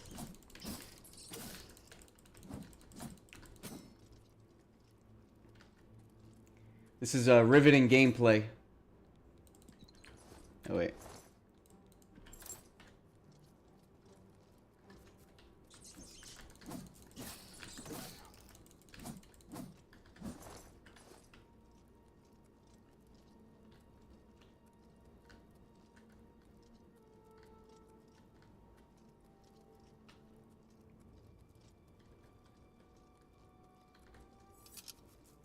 Oh.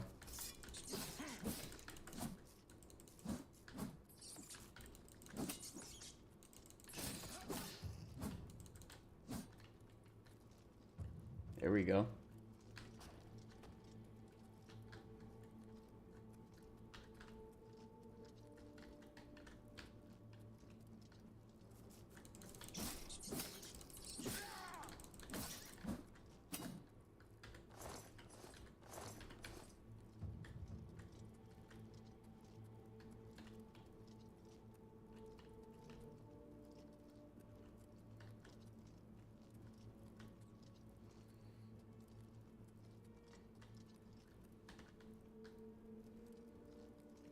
I'm kind of lost. But it's fine.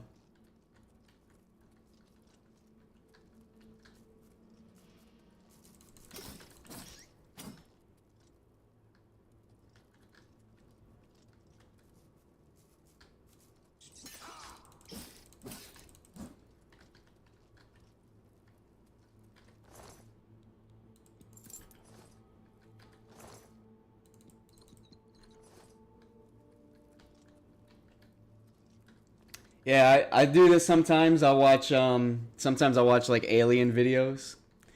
Alien videos are really fun to react to. Yeah, you know. I was trying to do some news stuff, but it's really hard to keep people on when you're talking about the news. I noticed. So, I don't really do that much.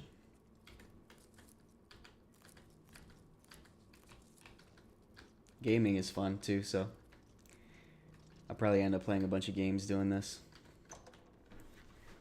I want to play some like horror games, like, cause those just seem like the funniest things to play.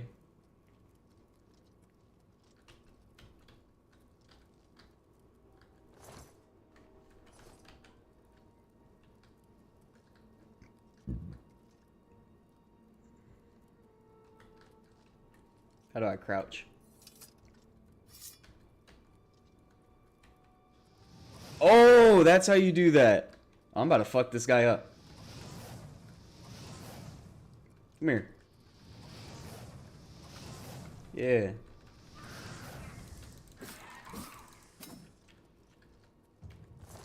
Nah. Not eating no rat meat.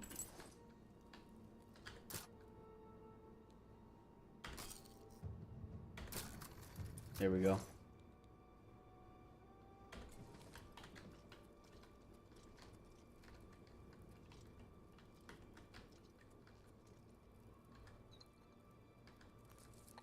I don't know what any of this stuff does or is, but, you know, you just collect it and figure it out later.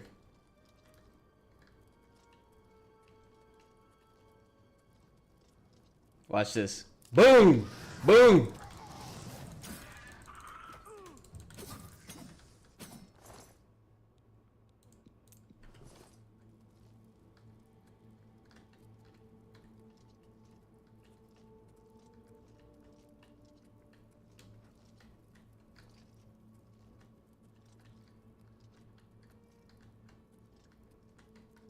Oh, that's the exit over there.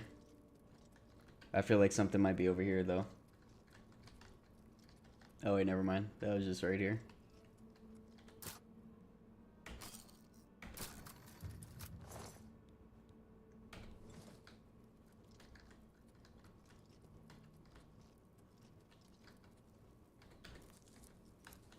You know what they say about the apples, you know?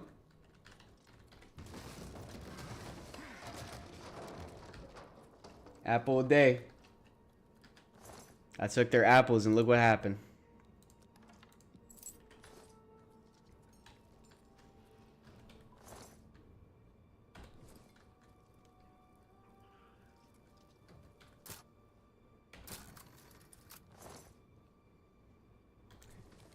This is the very beginning of the game, so...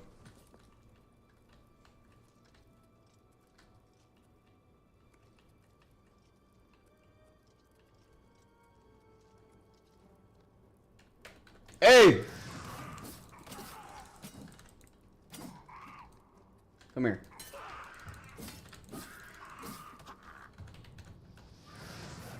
Yeah! Hold up, I gotta change the controls. I need that fire thing to be... How do I change this? Oh. I need this one to be this button. Hold up.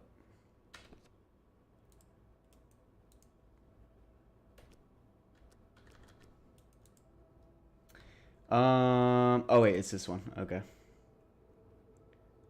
Sorry, 1 second.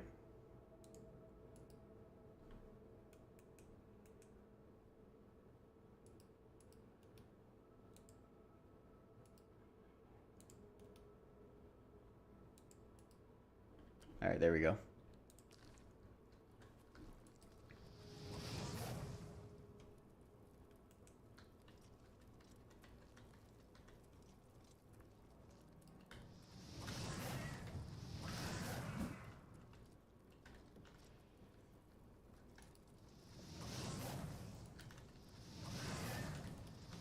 Yeah.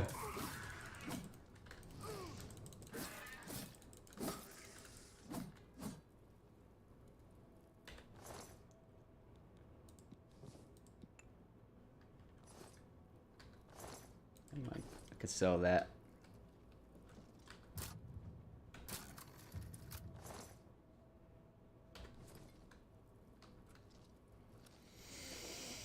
I think the exit's this way.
This is my homie right here.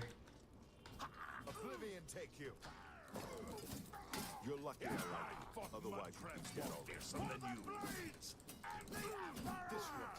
There we go. Damn it! It's that prisoner again. Kill him. What? Why are they trying to? No. Back up. No, he is not one. He can help us. He must help us. As you wish, sire. Come closer. I'd prefer not to have. You're about to kill me. Hmm? They cannot understand why I trust you. They've not seen what I. The autofocus on him always freaks me out. Listen, you know the Nine, how they guide our fates with an invisible hand. These are the options here. Maybe I should move my camera. Hold up. Put myself over here. I don't know what he's talking about. I've served the Nine all my days, and I chart my course by the cycles of the heavens. The skies are marked with numberless sparks, each a fire, and every one a sign. I know these stars well, and I wonder, which sign marked your birth? He just asked me my zodiac sign. I'm a mechanic. What's this?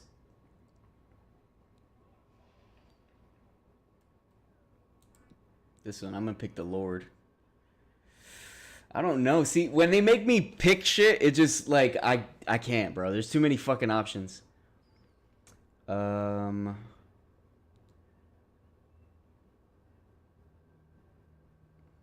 don't know, bro. I'll just do this one because it sounds cool. See? And then it asks you to fucking verify. Like, don't do this to me right now. Show the end of my path. My death, a necessary end, will come when it will come. Your stars are not mine. Today the Lord shall prove a faithful patron in your quest for glory. My dreams grant me no opinions of success. Their compass ventures not beyond the doors of death. But in your face I behold the sun's companion. The dawn of Akatosh's bright glory may banish the coming darkness. With such hope, and with the promise of your aid, my heart must be satisfied. What do you mean by that? No trophies of my triumphs precede me, but I have lived well, and my ghost shall rest easy. Men are but flesh and blood. They know their doom, but not the hour.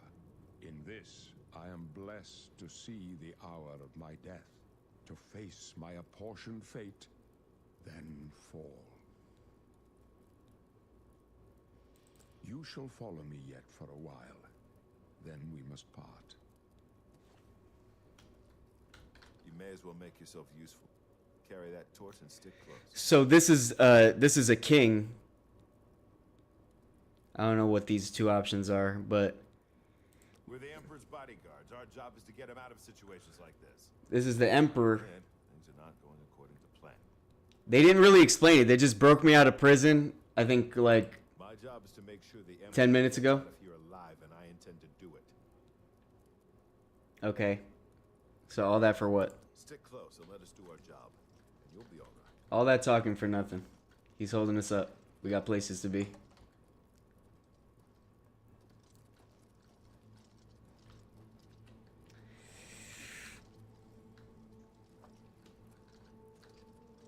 I will say though, this game is beautiful. But I haven't played many games recently, so I don't know if this is like spectacular or if I just don't know. I'm right at him. Oh, I forgot. I changed the button. Fuck. What did I just do? Oh my gosh. How did I do that? Okay, there we go. Not much farther. Let me see.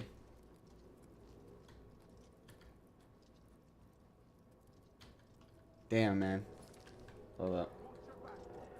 Prisoner, help the Emperor! I'm trying to figure out the controls.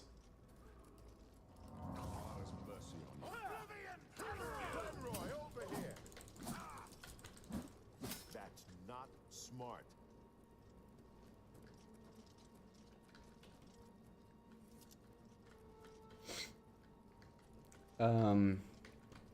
Damn. How do you change?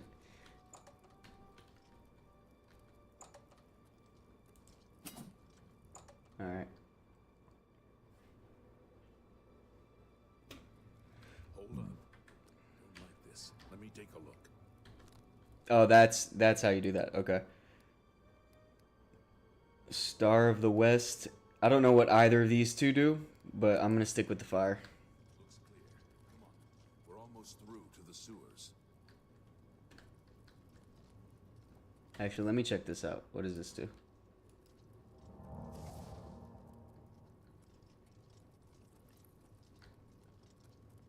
I don't know what that did. The gate is barred from the other side. A trap!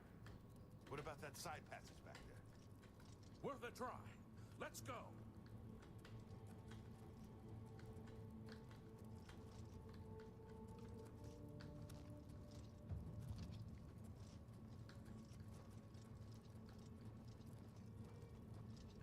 I don't know. I feel like I should put my camera on the other side. It just kind of gets in the way of the dialogue.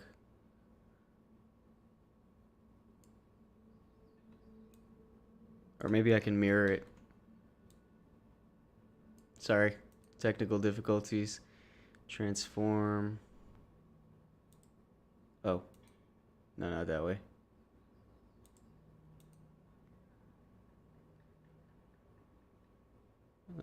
Flip horizontally. I think that's fine, right?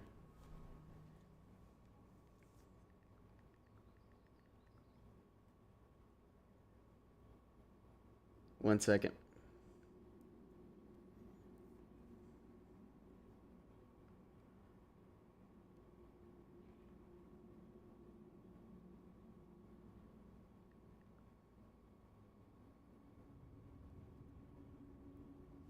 All right, my bad. All right, I guess that's a little better, huh? You know, why not? They're behind us. Wait here, sire. Wait here with the Emperor. Guard him with You your thought life. we'd go down Why would easy? they trust me over here? This is the part. Come with us. Your destiny is bound up with mine, and with the fate of Tamriel itself. I can go no further. You alone must stand against What? the Prince of Destruction and his mortal servants. He must not have the Amulet of Kings. Take the amulet, give it to Joffrey. He alone knows where to find my last son. Find him and close shut the jaws of Oblivion. Oh shit! They killed him! Fuck! Fuck! They killed my guy!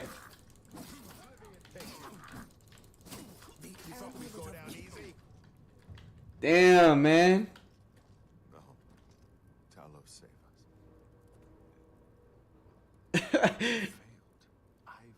Fuck. The Blades are sworn to protect the Emperor. Now he and all his heirs are dead. The amulet. Where's the Amulet of Kings? It wasn't on the Emperor's body. Strange. He saw something in you. Trusted you. Bro, they killed They my say it's the guy. dragon blood that flows through the veins of every septum. They see more than less in that. The Amulet of Kings is a sacred symbol of the Empire. Most people think of the red dragon crown, but that's just jewelry. The amulet has power. Only a true heir of the blood can wear it, they say. He must have given it to you for a reason. We could do a Smash tournament. I'm down to do a Smash tournament. He said that? Why? That'd be dope. Nothing I ever heard about it. But Joffrey, although I'm sorry, this guy, first, you need to get out of here. he just does a lot of talking. He doesn't say much. Past the locked gate. That's where we were heading. Alright, alright. There are rats and goblins down. What is this now? Select a class, create a custom class. Absolutely, I'm down. I don't know what to pick. I have to pick one?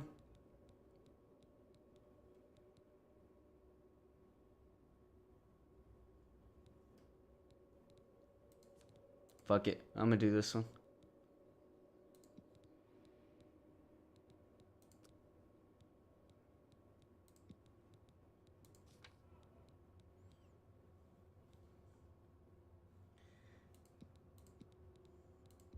Oh, you can only have two?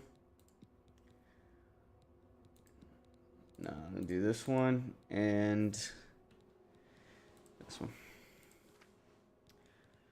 This one, armor.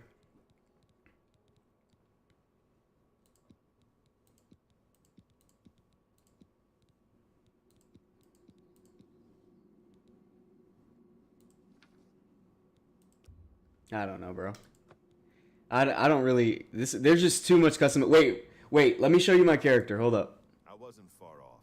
Oh my god. Please. Stop talking. What's the button for that? Enter. Alright. Look at my character. Oh god, I did it again.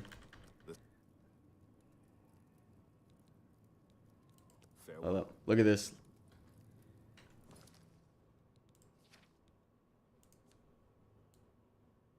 Look at my guy. His name's Jerry. I put a lot of work into his design. Let me see.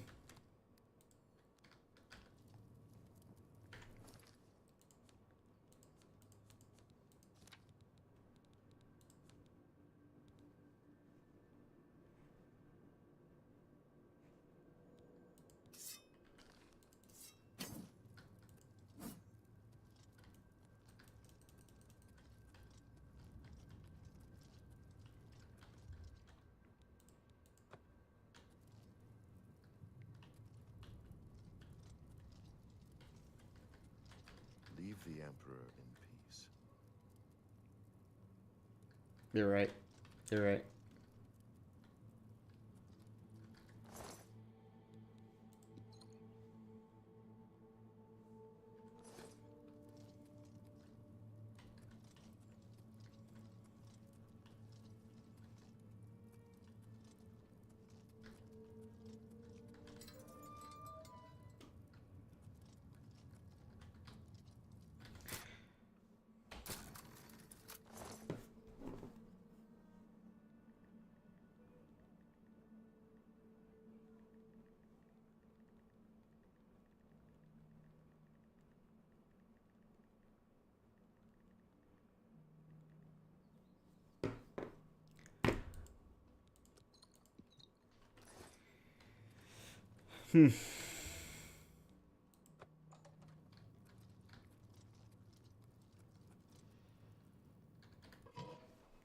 Oh man. I'm getting old. My knee hurts. Hold up.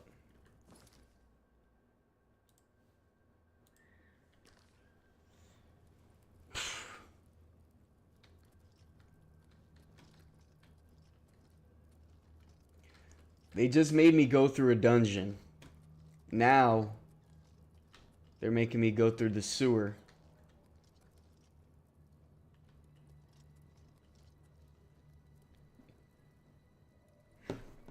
But, you know, I can't help but feel like it's worth it. Where they at?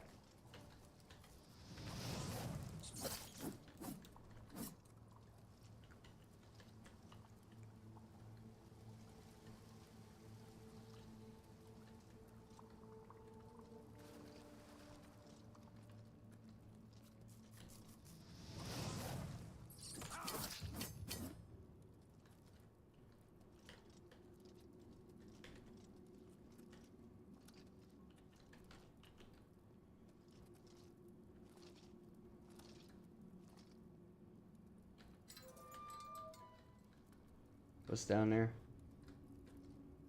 Oh, shit.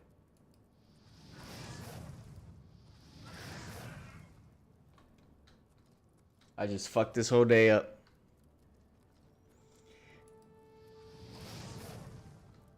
Bro, I'm just flaming him. That's it. Done bun. You done bun. Oh shit. His homie came. His homie pulled up. He's not nothing. Bro, they can't stand up against me, man.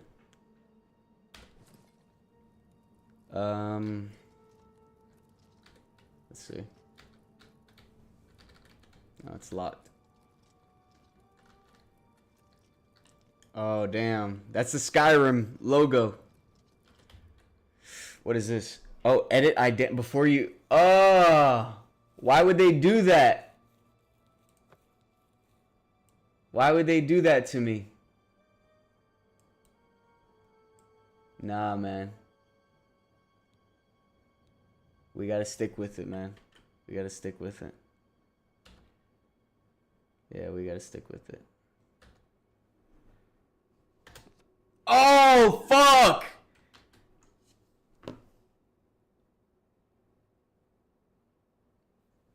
Bruh. I just fucking randomized it by accident. Bro. Are you kidding me? Fuck it. I'm gonna just randomize it a couple times.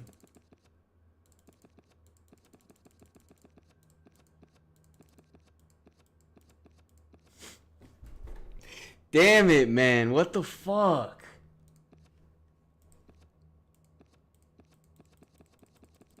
Nah, I can't be a person after that.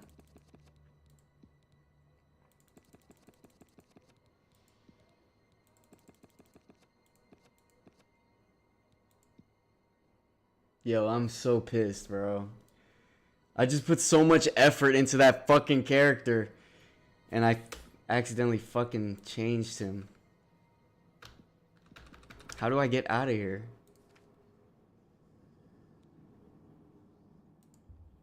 Bruh.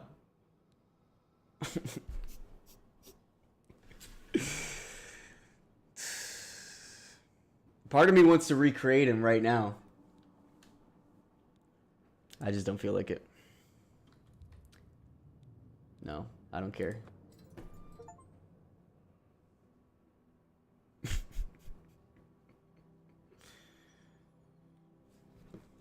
Fuck.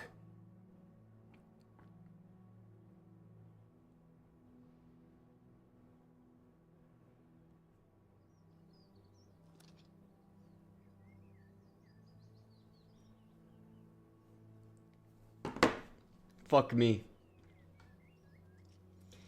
Alright, now what? Look how beautiful. Look how beautiful this is. This is truly magnificent.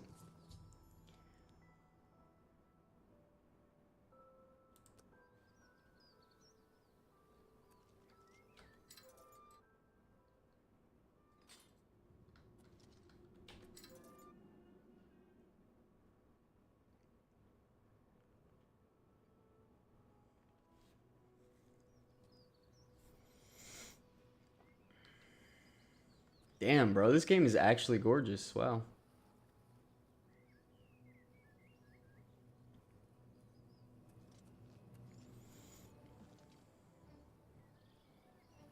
What's that?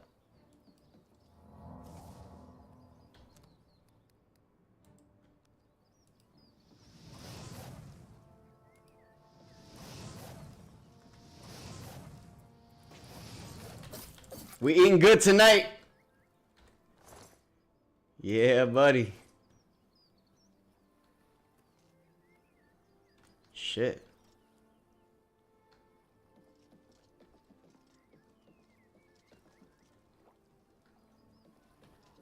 I'm so mad, bro. Wait, actually, I can load the last save. Where do I find that? Would it be here? Save. Load. Is that like right before?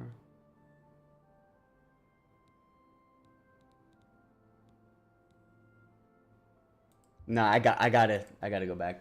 I gotta make sure I have this character.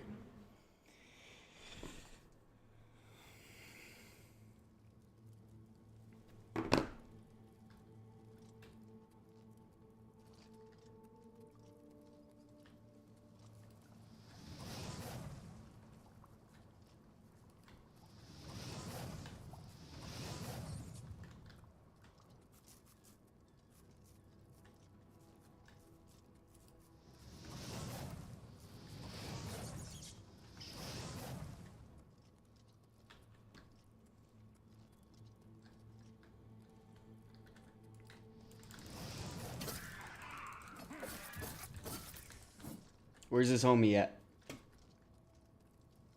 Oh, wait. Oh, wait, they had good stuff, actually. Oh, no, not him. This homie had good stuff.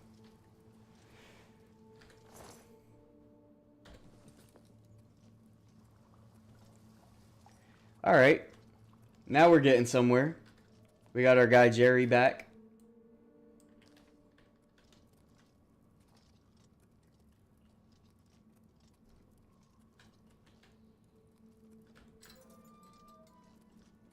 Oh, shit.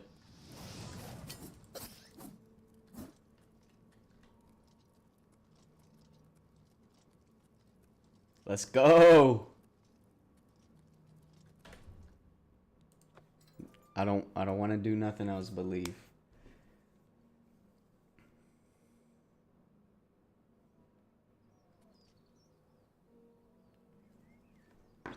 All right, all right. I'm okay ending this here. Because if not, I'll probably play for like another 3 hours. I don't. Is there a map that I can look at? Let's see. Oh, there's fast travel already to these spots. I don't know what any of this is. There has to be, like, you can probably change your skills and shit later if, you know, maybe, I don't know. That's what we end up doing. Morrowind, that's the name of the other game. Elsewhere. Black Marsh. This looks like a cool city to go to.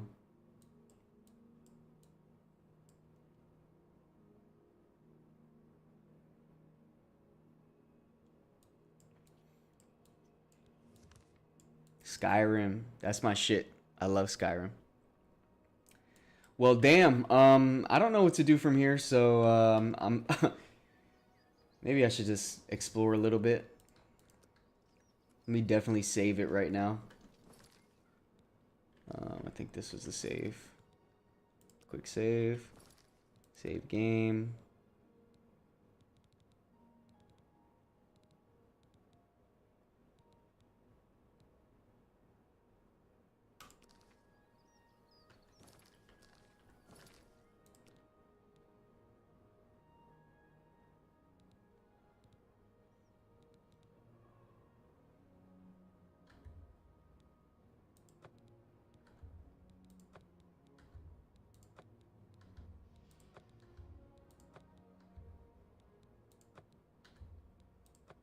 We don't need all that other one.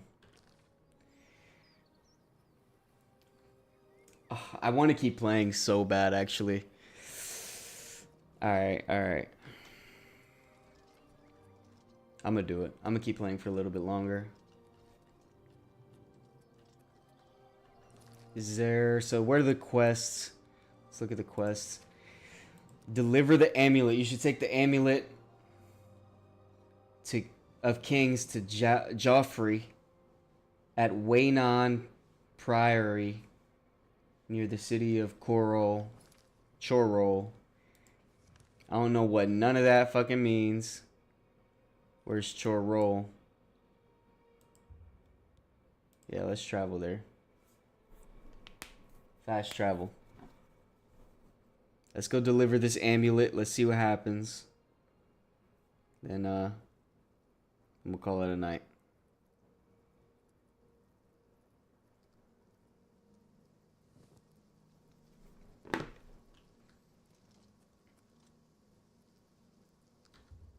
Wait. How do I put my shit away?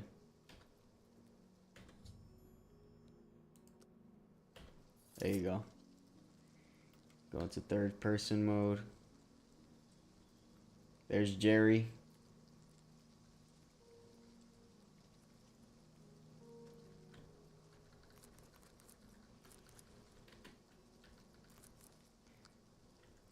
How about we just eat all these mushrooms we picked up? Eat an apple. Eat a mushroom.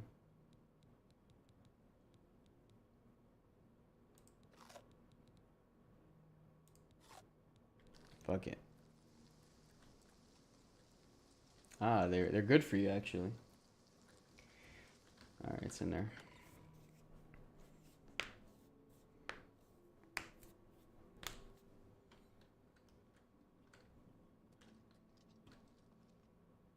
Oh, if you take it, it's stealing. How do you crouch?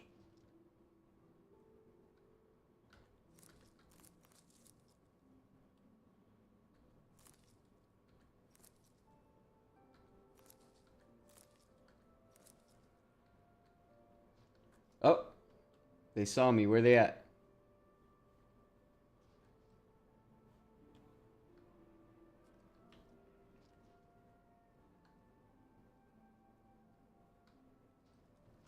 Ah, fuck it.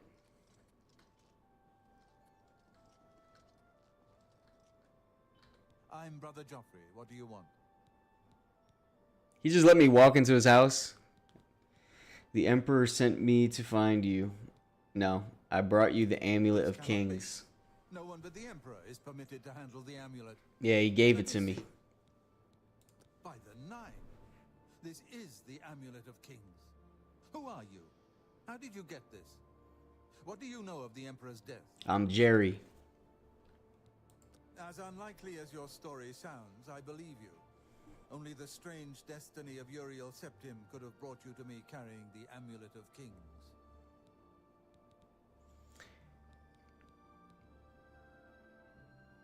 Close. Okay, I'm not reading that. It's unclear to me as well. The Emperor seemed to perceive some threat from the demonic world of Oblivion. The Prince of Destruction, Mehrunes Dagon, is one of the Lords of Oblivion. But the mortal world is protected from the Daedra of Oblivion by magical barriers. I'm not sure. Only the Emperors truly understand the meaning behind the rituals of coronation. The Amulet of Kings is ancient. Saint Alicia herself received it from the gods. It is a holy relic of great power. When an emperor is crowned, he uses the amulet to light the dragon fires at the Temple of the One in the Imperial City. With the emperor dead and no new heir crowned, the dragon fires in the temple will be dark for the first time in centuries. It may be that the dragon fires protected us from a threat that only the emperor was aware of. I am one of the few who know of his existence. Many years ago, I served as captain of Uriel's bodyguards, the Blades. One night, Uriel... Now, it seems that his name is Martin. He serves Akatosh in the chapel in the city of Kvatch, south of here. You must go to Kvatch and find him at once. If the enemy is aware of his existence, as seems likely, he is in terrible danger. And please, let me know if there's anything you need. My resources here are limited, but I will help in any way I can. That's my guy. Oh, you can just chat with them too. Nah. Waste no time. You must find Martin before the enemy does.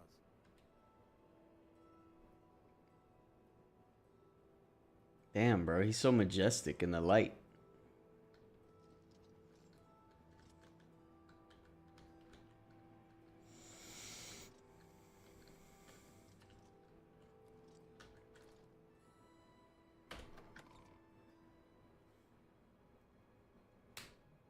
I probably should have kept those quick saves just in case I wanted to create a new character or something.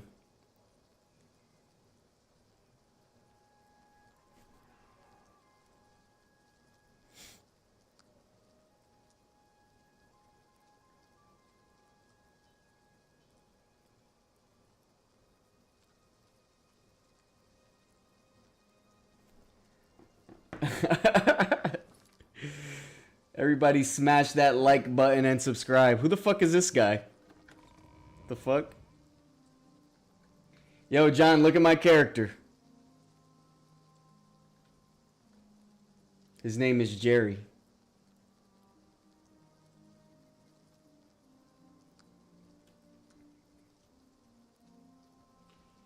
Trying to figure out what to do right now. I was low-key about to get off, but this game is actually fun right now.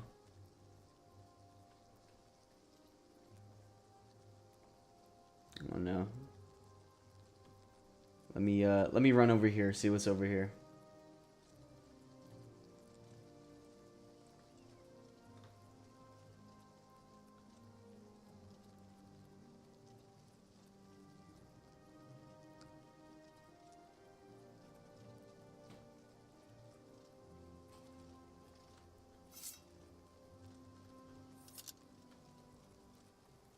me see.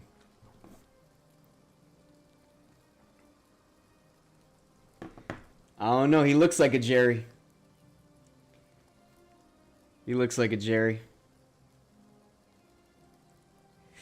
I was gonna try to make him look like me, but it was not gonna happen. It was not gonna happen. It would have just taken me forever. This took me like 45 minutes to make.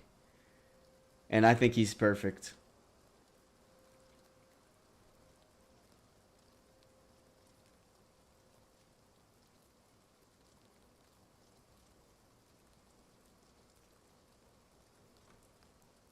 Alright, look. I think there's some people here to kill.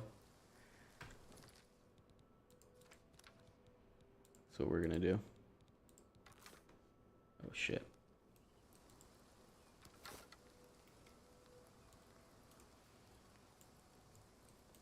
Oh, wait. Hold up.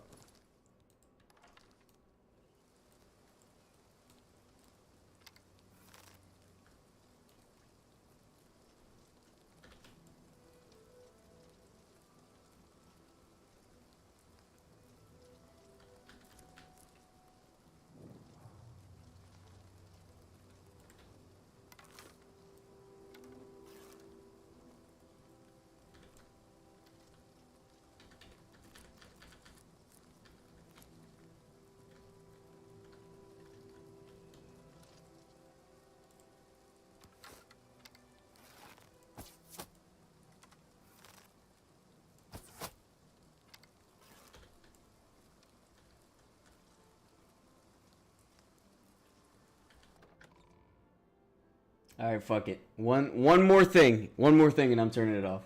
I'm going to go through this place. Let's see what's in here. Oh, wait. I don't even have my torch anymore. Oh, yeah, I do. Right here.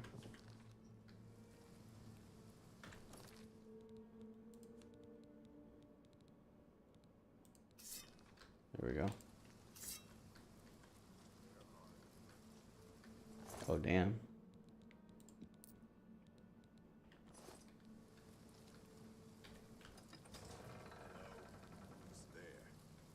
Me! Who's there? If it's a fight you want, Where they at? fight you'll get. What? Oh. You're pathetic. 45 minutes to make a green guy with a perm. This is motherfucking Jerry, bro. This is not just some green guy with a perm. Let me see. These are some vampires in here. They slow my ass down. Some sort of magic.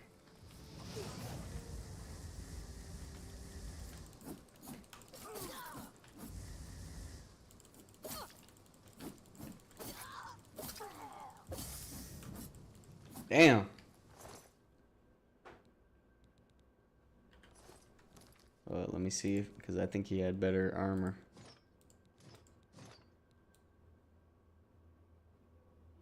That's Jerry, man. He's fire. There you go. Get the boots. Oh wait. I think I'm holding too much stuff. I gotta drop some stuff.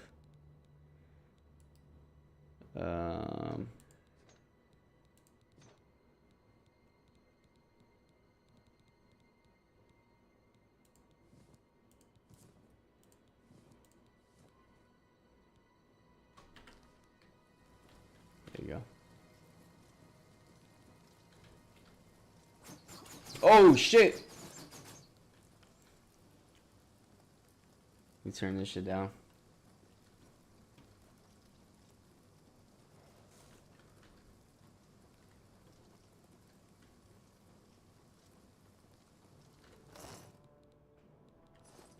Oh!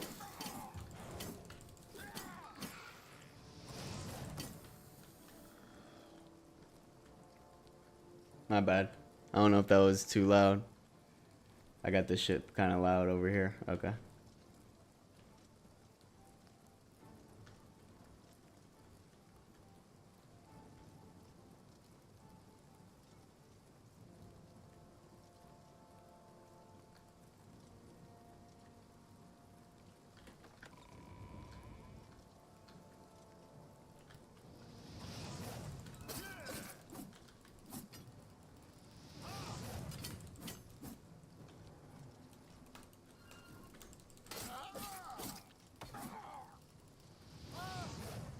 Got him.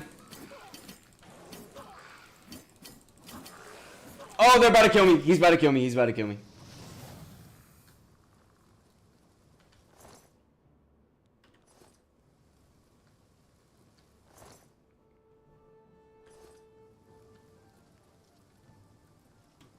Oh no. I think I should probably leave.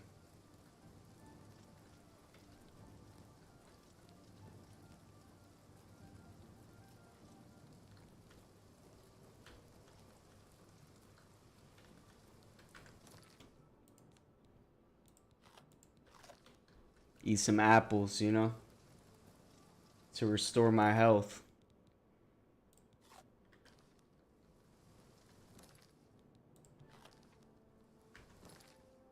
I wonder if it stacks, like if you eat multiple apples.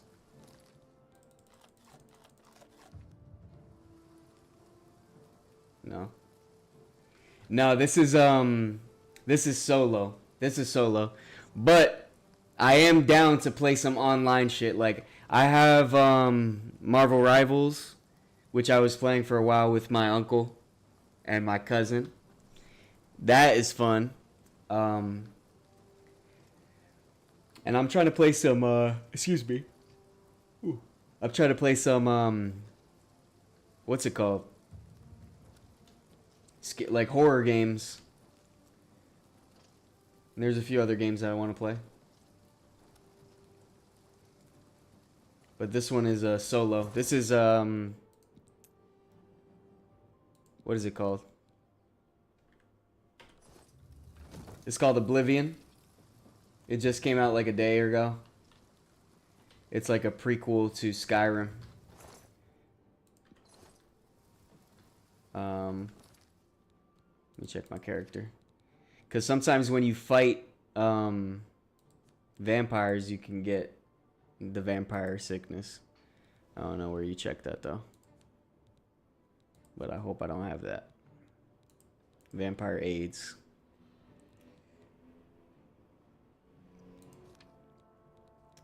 You eat some garlic maybe.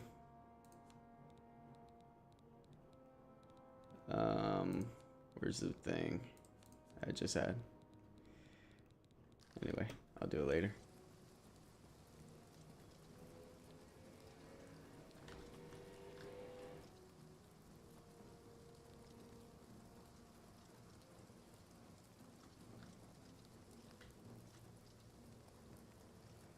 Marvel Rivals is fun. It's fun. And if you have like a team, you know what? I'll put on Marvel Rivals right now. Let me get out of here first though. Yeah, let me get out of here. Hold up. I'm still kind of trying to figure this game out. I like this game. It reminds me of Skyrim. Skyrim is the best. Let me get out of here and then I'll show you Marvel Rivals. Oh.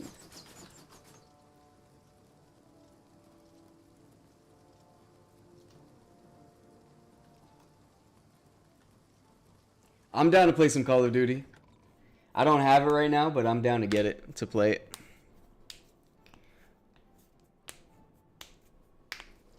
Alright, let me save it. Alright, there we go.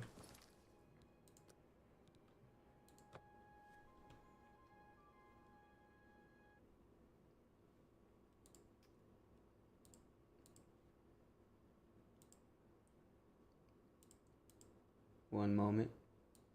Bear with me. Oh shit. I'm down to play some Call of Duty though. Fuck. Actually, I just did all that and I fucking don't even have Marvel Rivals updated to play it right now. Damn.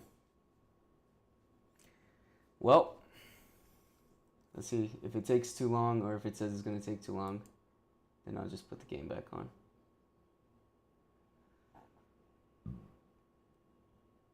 Actually, fuck it, I'm just going to put the game back on. And I'll just set it to upload while I'm playing. But yeah, Marvel Rivals is fun. If you have like, especially if you have people that you can play with, it's very fun. Other than that, there's this other game where you're like selling like drugs. And that game's very fun, or it looks fun. I would love to play that game. I don't know what it's called right now. It's like Drug Dealer Simulator or some shit like that. That shit is funny. Let's continue.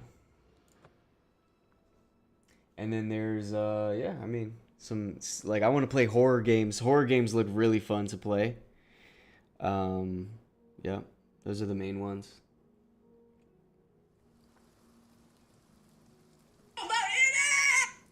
My bad. Anyway, it's loading up. Let's see if it says a while.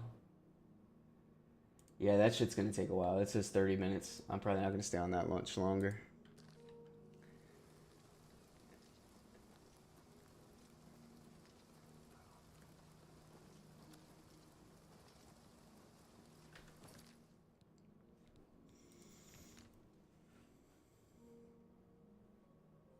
Get a PC. Get a PC and play. Call of Duty is cross-platform. Marvel Rivals is cross-platform. So that's not really an issue with those two. We could play them together. But I would say get a PC so that we can stream. Cuz none of my friends have PC. I mean, I just got this one too, so I can't even really judge. Like I literally just got this like a month or two ago. I don't even know. Maybe longer, but I haven't really been using it cuz nobody I know has a PC. Yeah. Oh shit, he just fucking ran up on me. The guard still holds the road, but it's only a matter of time before they're overwhelmed. God's blood. You don't know, do you? Deidre overran Kvatch last night. There were glowing portals outside the walls, gates to Oblivion itself. There was a huge creature, something out of a nightmare, came right over the walls, blasting fire that swarmed around it, killing. Go and see for yourself. Oh shit. Kvatch is a smoking ruin. We're all that's left. Do They- you understand? Everyone else is dead. You're this goofy ass. It was Savli and Matthias. Some of the other guards helped some of us escape. Their way out. Yo, he does. What the fuck? Savli says they can hold the road. Yo. No. Get out of here before it's too late. They'll be here any minute, I'm telling you. Run when you can. Bro is fucking tweaking. Hey, look at him. He's chilling, bro. He just walked up chilling.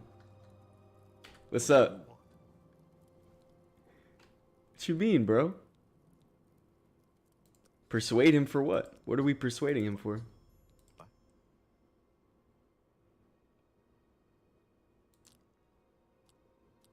What is this? That's great. How's it go again? I doubt it. Not now, not later, not ever. I think I fucked that up. I don't really know what this is for right now though. That's enough. All right, my I'm bad. serious. What? What are you talking about? The fuck is going on? Anyway, Stop talking. Enough. I'm gonna kill him. Help! Help! We're being attacked!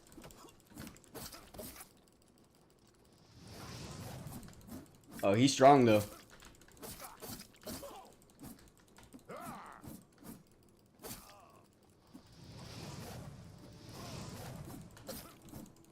This is the part where you fall down and bleed to death. Nah. I don't bleed. Boom. Set your ass on fire. This ends here.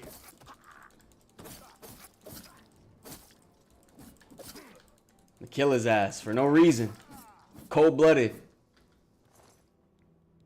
And I'm taking his money.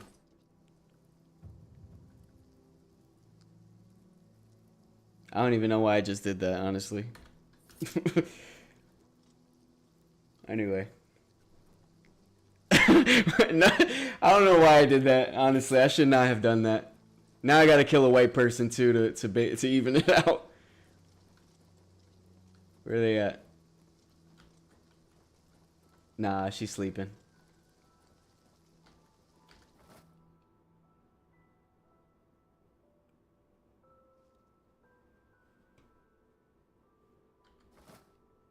They're just letting me walk in their crib. Hell yeah. Let me know. Keep me posted. Damn, I'm just walking in their crib like this shit is nothing.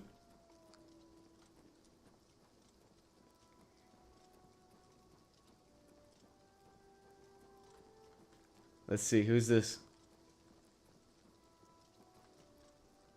This is my lucky day.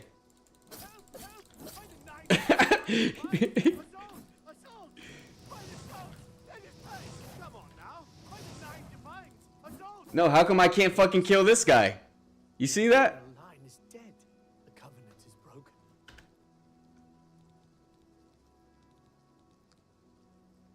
Things go from bad to worse nowadays. Priests murdered on the chapel altar. What next? Man, I'm trying to kill this motherfucker. Yo, how come I can't kill him? How could I kill? Yo, come on now. Don't. They got racism in this bitch. That's crazy, bro.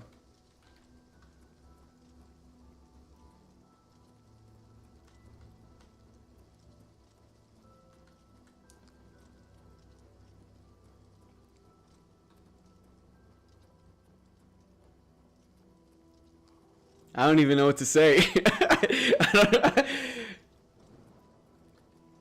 How did he survive that?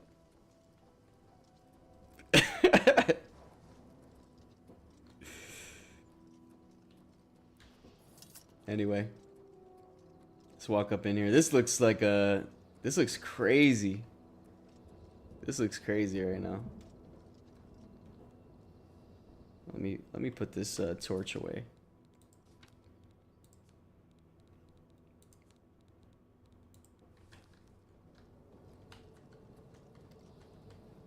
Oh, they're fighting somebody. Stand back, civilian. Nah, this guy looks like the dude you were talking about earlier.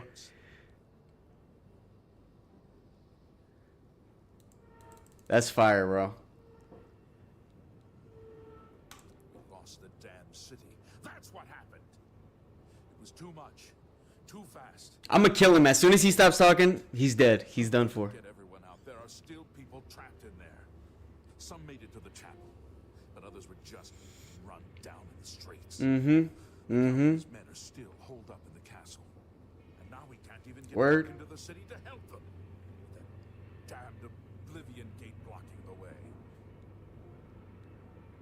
The only thing. Word. Oh, okay. That's what happened. This barricade, those beasts could march right down. Oh, damn. The encampment. Damn. Have to try. That's crazy. The few civilians that are left. It's all I can do now. That's crazy, bro. Psych, dickhead. Come here.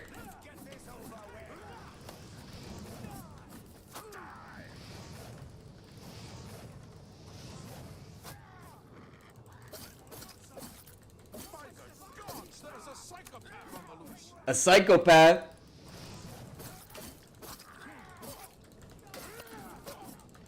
Oh shit, they're about to kill me. They're about to kill me. Oh! Oh shit. Damn. Alright, let me go back to before I killed that guy actually. Because I was kind of fucked up. I think it was this one.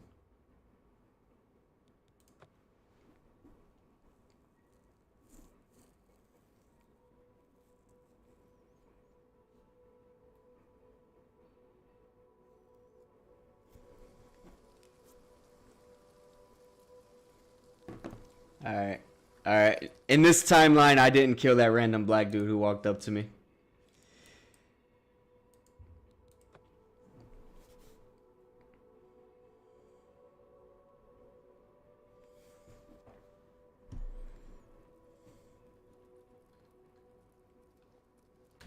on, run while there's... Don't want to hear it. Don't want to hear it. Don't want to hear it.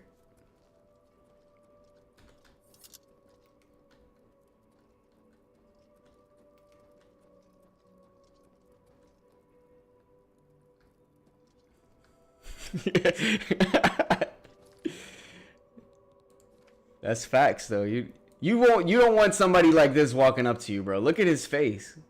He's clearly unpredictable. He's dangerous.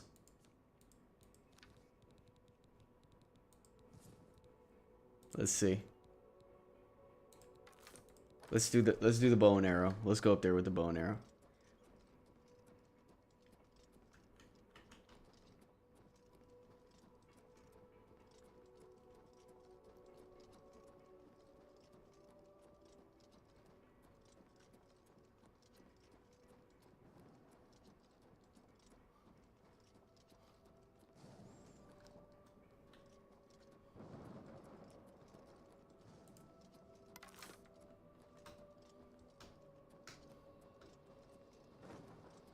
Back into action.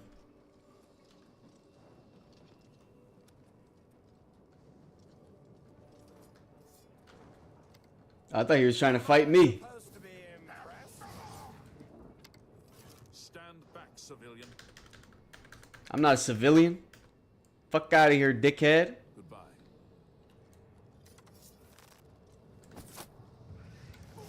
Show me what you've got.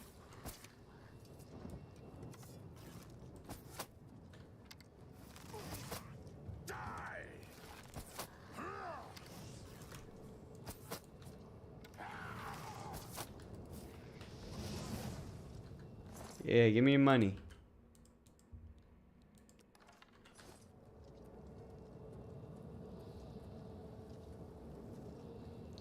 Yeah. Walk into the fucking hell. I just walked through hell's gates. I don't give a fuck. Let me see. Hold up. Wait, I might not want to be here though.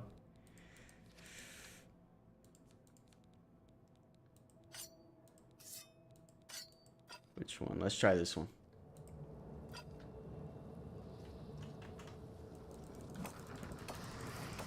Mink! Mink! Mink! Mink!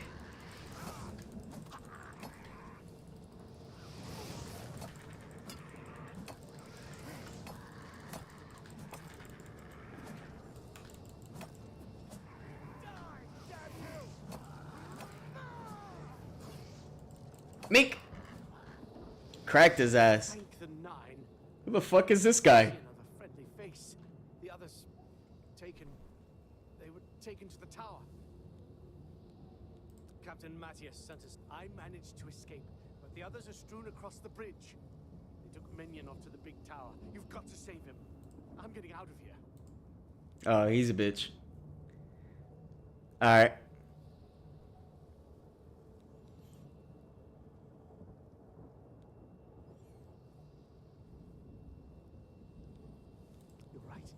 You're right.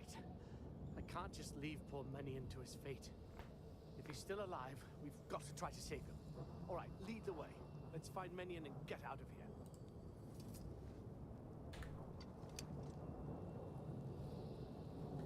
Why are you standing so close? What's the plan? I'm right behind you. This guy looks too eager to help. We're in hell.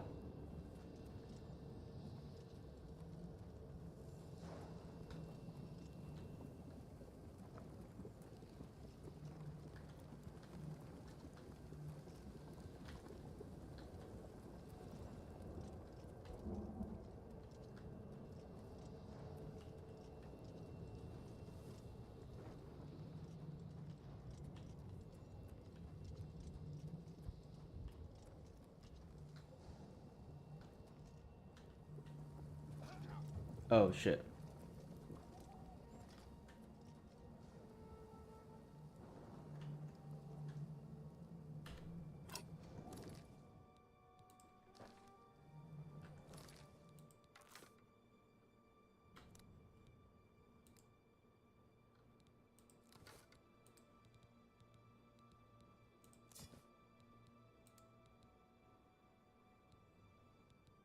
Oh, where's that katana I was using?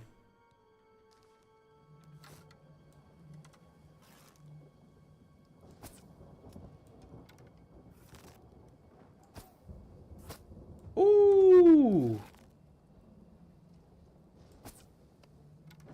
Ah, back up. Back up. Oh! Back your ass up. Yeah.